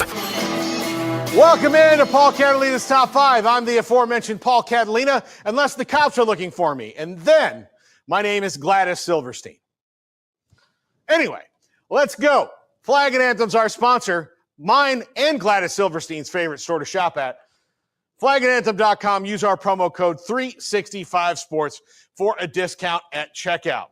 These are teams that will dip. Last time you saw me doing this, me and Gladys Silverstein, we were talking about teams that'll take a jump. These are teams I think will take a dip. In the words of the immortal Freak Nasty, I put my hand up on yo hip. When I dip, you dip, we dip. These teams will take a dip. Number 5, Miami. I am not a full Carson Beck believer. I think he's passable as a quarterback. I don't think he's lived up to his recruiting ranking in that. And I think Georgia was not happy to see him go, but maybe a little bit relieved. And I think Cam Ward was that much of an X factor for Miami last year, where guys without his particular skill set could not have elevated that team. I think they've done well in building the team around them, but I don't think that they're going to be as strong an ACC contender as they were last year, where they're in it to the very end. I think there's still something missing, and I think that's something. It's probably going to be a lot on the defensive side of the ball, but also a little bit at the quarterback position. Carson Beck, not the leader that Cam Ward is. Number 4, Colorado. I'm not buying that you're going to lose the Heisman Trophy winner and Shadur Sanders and just be good. I think Caden Salter will be fine. I think that offense fits him. But I don't know how much of a running game jump they will take because I don't think Caden Salter can take that load like Shadur Sanders did. I don't know if Juju Lewis, a true freshman, can either. Now, I think this is probably a momentary blip as Deion looks to move on in an era where he doesn't have his sons playing for him and Travis Hunter. Those things will all change, but I think there's a little bit – I don't think they're going to be tragically bad, but I do think they're going to be a little bit feast or famine during the year. Number 3, Ole Miss. Austin Simmons is an interesting young prospect. Lane Kiffin also builds a very interesting roster year after year. I just don't see it with them being able to contend for the SEC like they were a year ago and be a playoff caliber team. I think this team takes a little bit of a step back, not a huge one, but this is a team that is probably a top 20 team or so, but not a top 10 or 15 team. I don't see it at all. I don't see them being a playoff team, but again, stranger things have happened. Number 2, Oregon. Dan Lanning is probably the best young coach in college football right now. It's either him or Kennedy Dillingham, and guess what? They work together. But Dan Lanning alone can't help this team out when it comes to replacing all the people that they have to replace. They're replacing a quarterback, a running back, wide receivers. One of their better ones, Evan Stewart, out for the year right now, or it appears that he'll be out for the year after an injury he suffered in the spring. A lot of parts on defense they have to replace. And in modern college football, it's not really replace or reload. It's somewhere in the middle. I think they'll be very good and very fun to watch. I just don't think that they're going to be quite as scary as they were 1 year ago. And number 1, the national champions, Ohio State. Why do I think they'll dip? Well, it's kind of obvious. I don't think many people are going to win back-to-back titles anymore in college football when you have a 12-team playoff and you have as many games as they have to play and you have roster turnover. And for them in particular, they have coordinator turnover. Brian Hartline, not so worried about. Matt Patricia, I've been very open about. Not sure how that's going to work out. And when Phil Bennett told us the same thing a couple weeks ago, it really kind of earwormed into there and lives in my brain. I have to wait and see on Matt Patricia and what he can do. They've got talent all across the board, and they've got Jeremiah Smith, who's the best football player in the country right now. But they have a redshirt freshman quarterback who I think is going to be great, and they lost Quinshon Judkins. They lost Travion Henderson. There's a lot to replace that offense. So similar to Oregon, while Ohio State's not going to be anybody's favorite team to play, they're more vulnerable this year than they have been in the last few. I think they take a little bit of a step back. I don't think they're even in the Big Ten championship game. They might be a playoff team, maybe. But I said last week on a top 5, I think they take 3 losses just because of that inexperience. And then they kind of regroup next year and probably come back loaded for Bear. That's going to do it for the top 5. Andrew Valade made some polls. Respect him by hearing the results. All right, Paul, thank you so much. Andrew Valade, he's gotten that kind of groggy feeling from taking off a couple of 3 weeks, getting back this week. He was in the woods in a man-made shelter, fighting off all kind of, catching and eating his own food. Would he go to Arkansas? He went to Possum Kingdom. Oh, no, that's what I thought. He told me that. They have beautiful golf courses. I think he's probably wanting to go back there at this point. Yeah. Why are you laughing, Andrew? That's not very nice. I thought you'd miss us. Brandon, he was Rowe, not at by all the way, on a cot at an Airbnb. He was in a lean-to. That's what you call he was doing like Bear Grylls. He was that kind of stuff. I watched that Frozen in Alaska. What do they call that? That show that's on Naked and Afraid. Yeah, that one too. It's amazing what they build and what they sleep in or whatever. All right, here we are. Do you support the WNBA players' demand for higher pay? 59% salaries are already fair. Everybody agreed with me yesterday. 20% fair pay is needed. I think we have an idea on we leaned older on this one. The political leanings of most of the voters. I'm pissed off it's not higher than 59%. I mean, and then 11, hold on, not sure, and they deserve more pay. Yeah. You notice, though, that when Caitlin was not a part of the All-Star weekend, that their numbers dip. They need to make sure they take advantage. Hold on. It was still the second highest ever. Yep. It's second highest ever, so the momentum is there. I'm not saying there's no momentum and that they don't deserve more money, but they damn sure need to take care of the golden egg.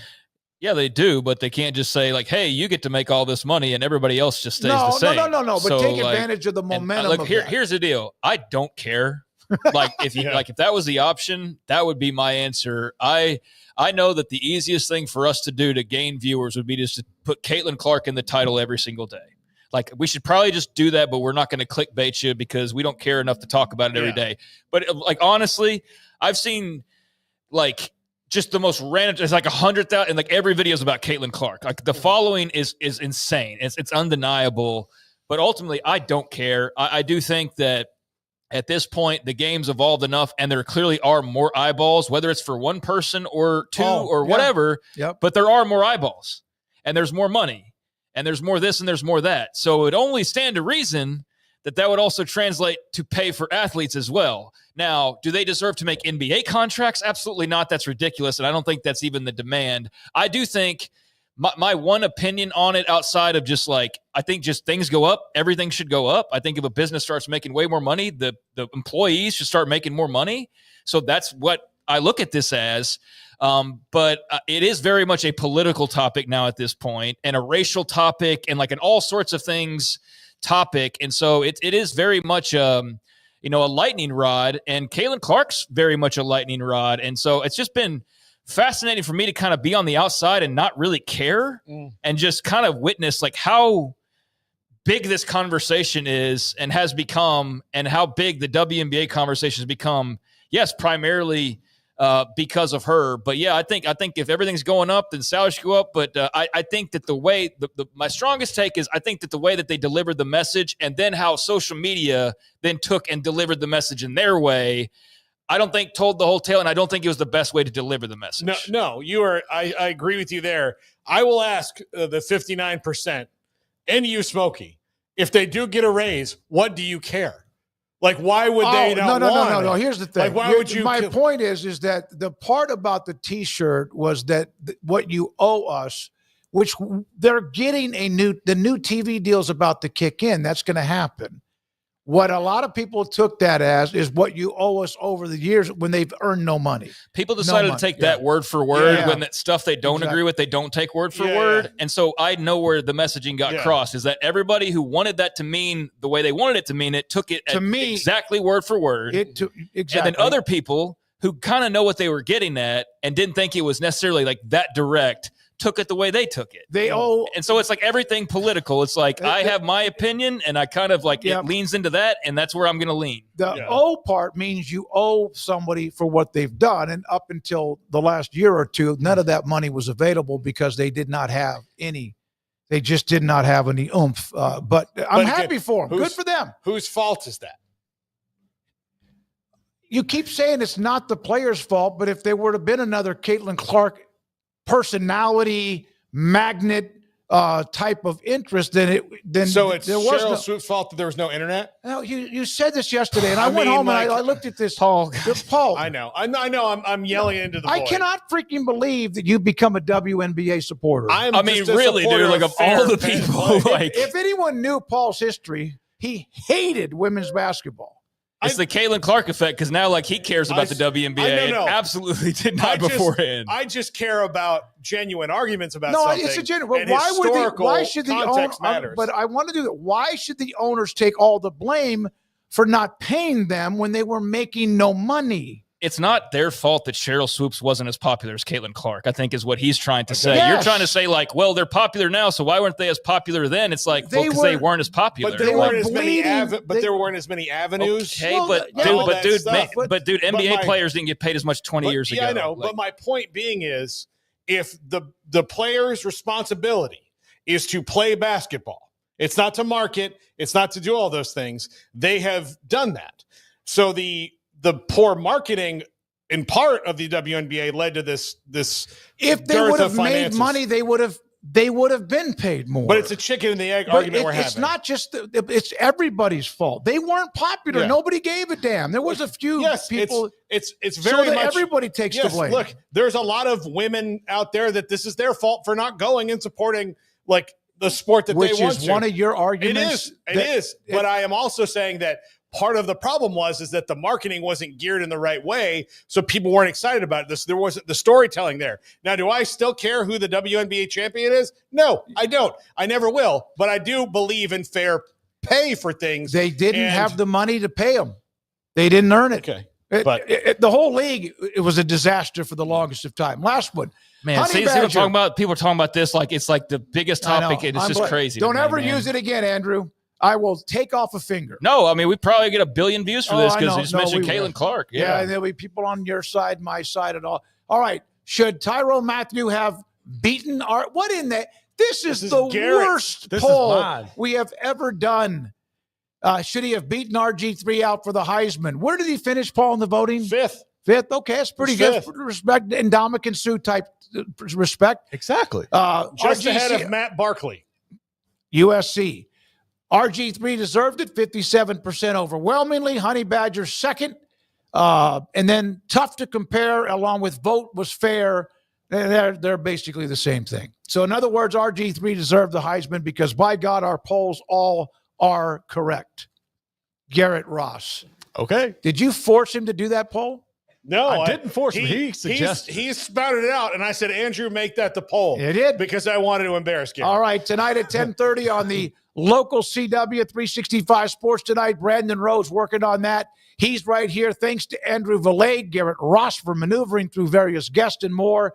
For Craig Smoak and for Paul Catalina, thank you, our audience and our sponsors. I'm David Smoak. Good night.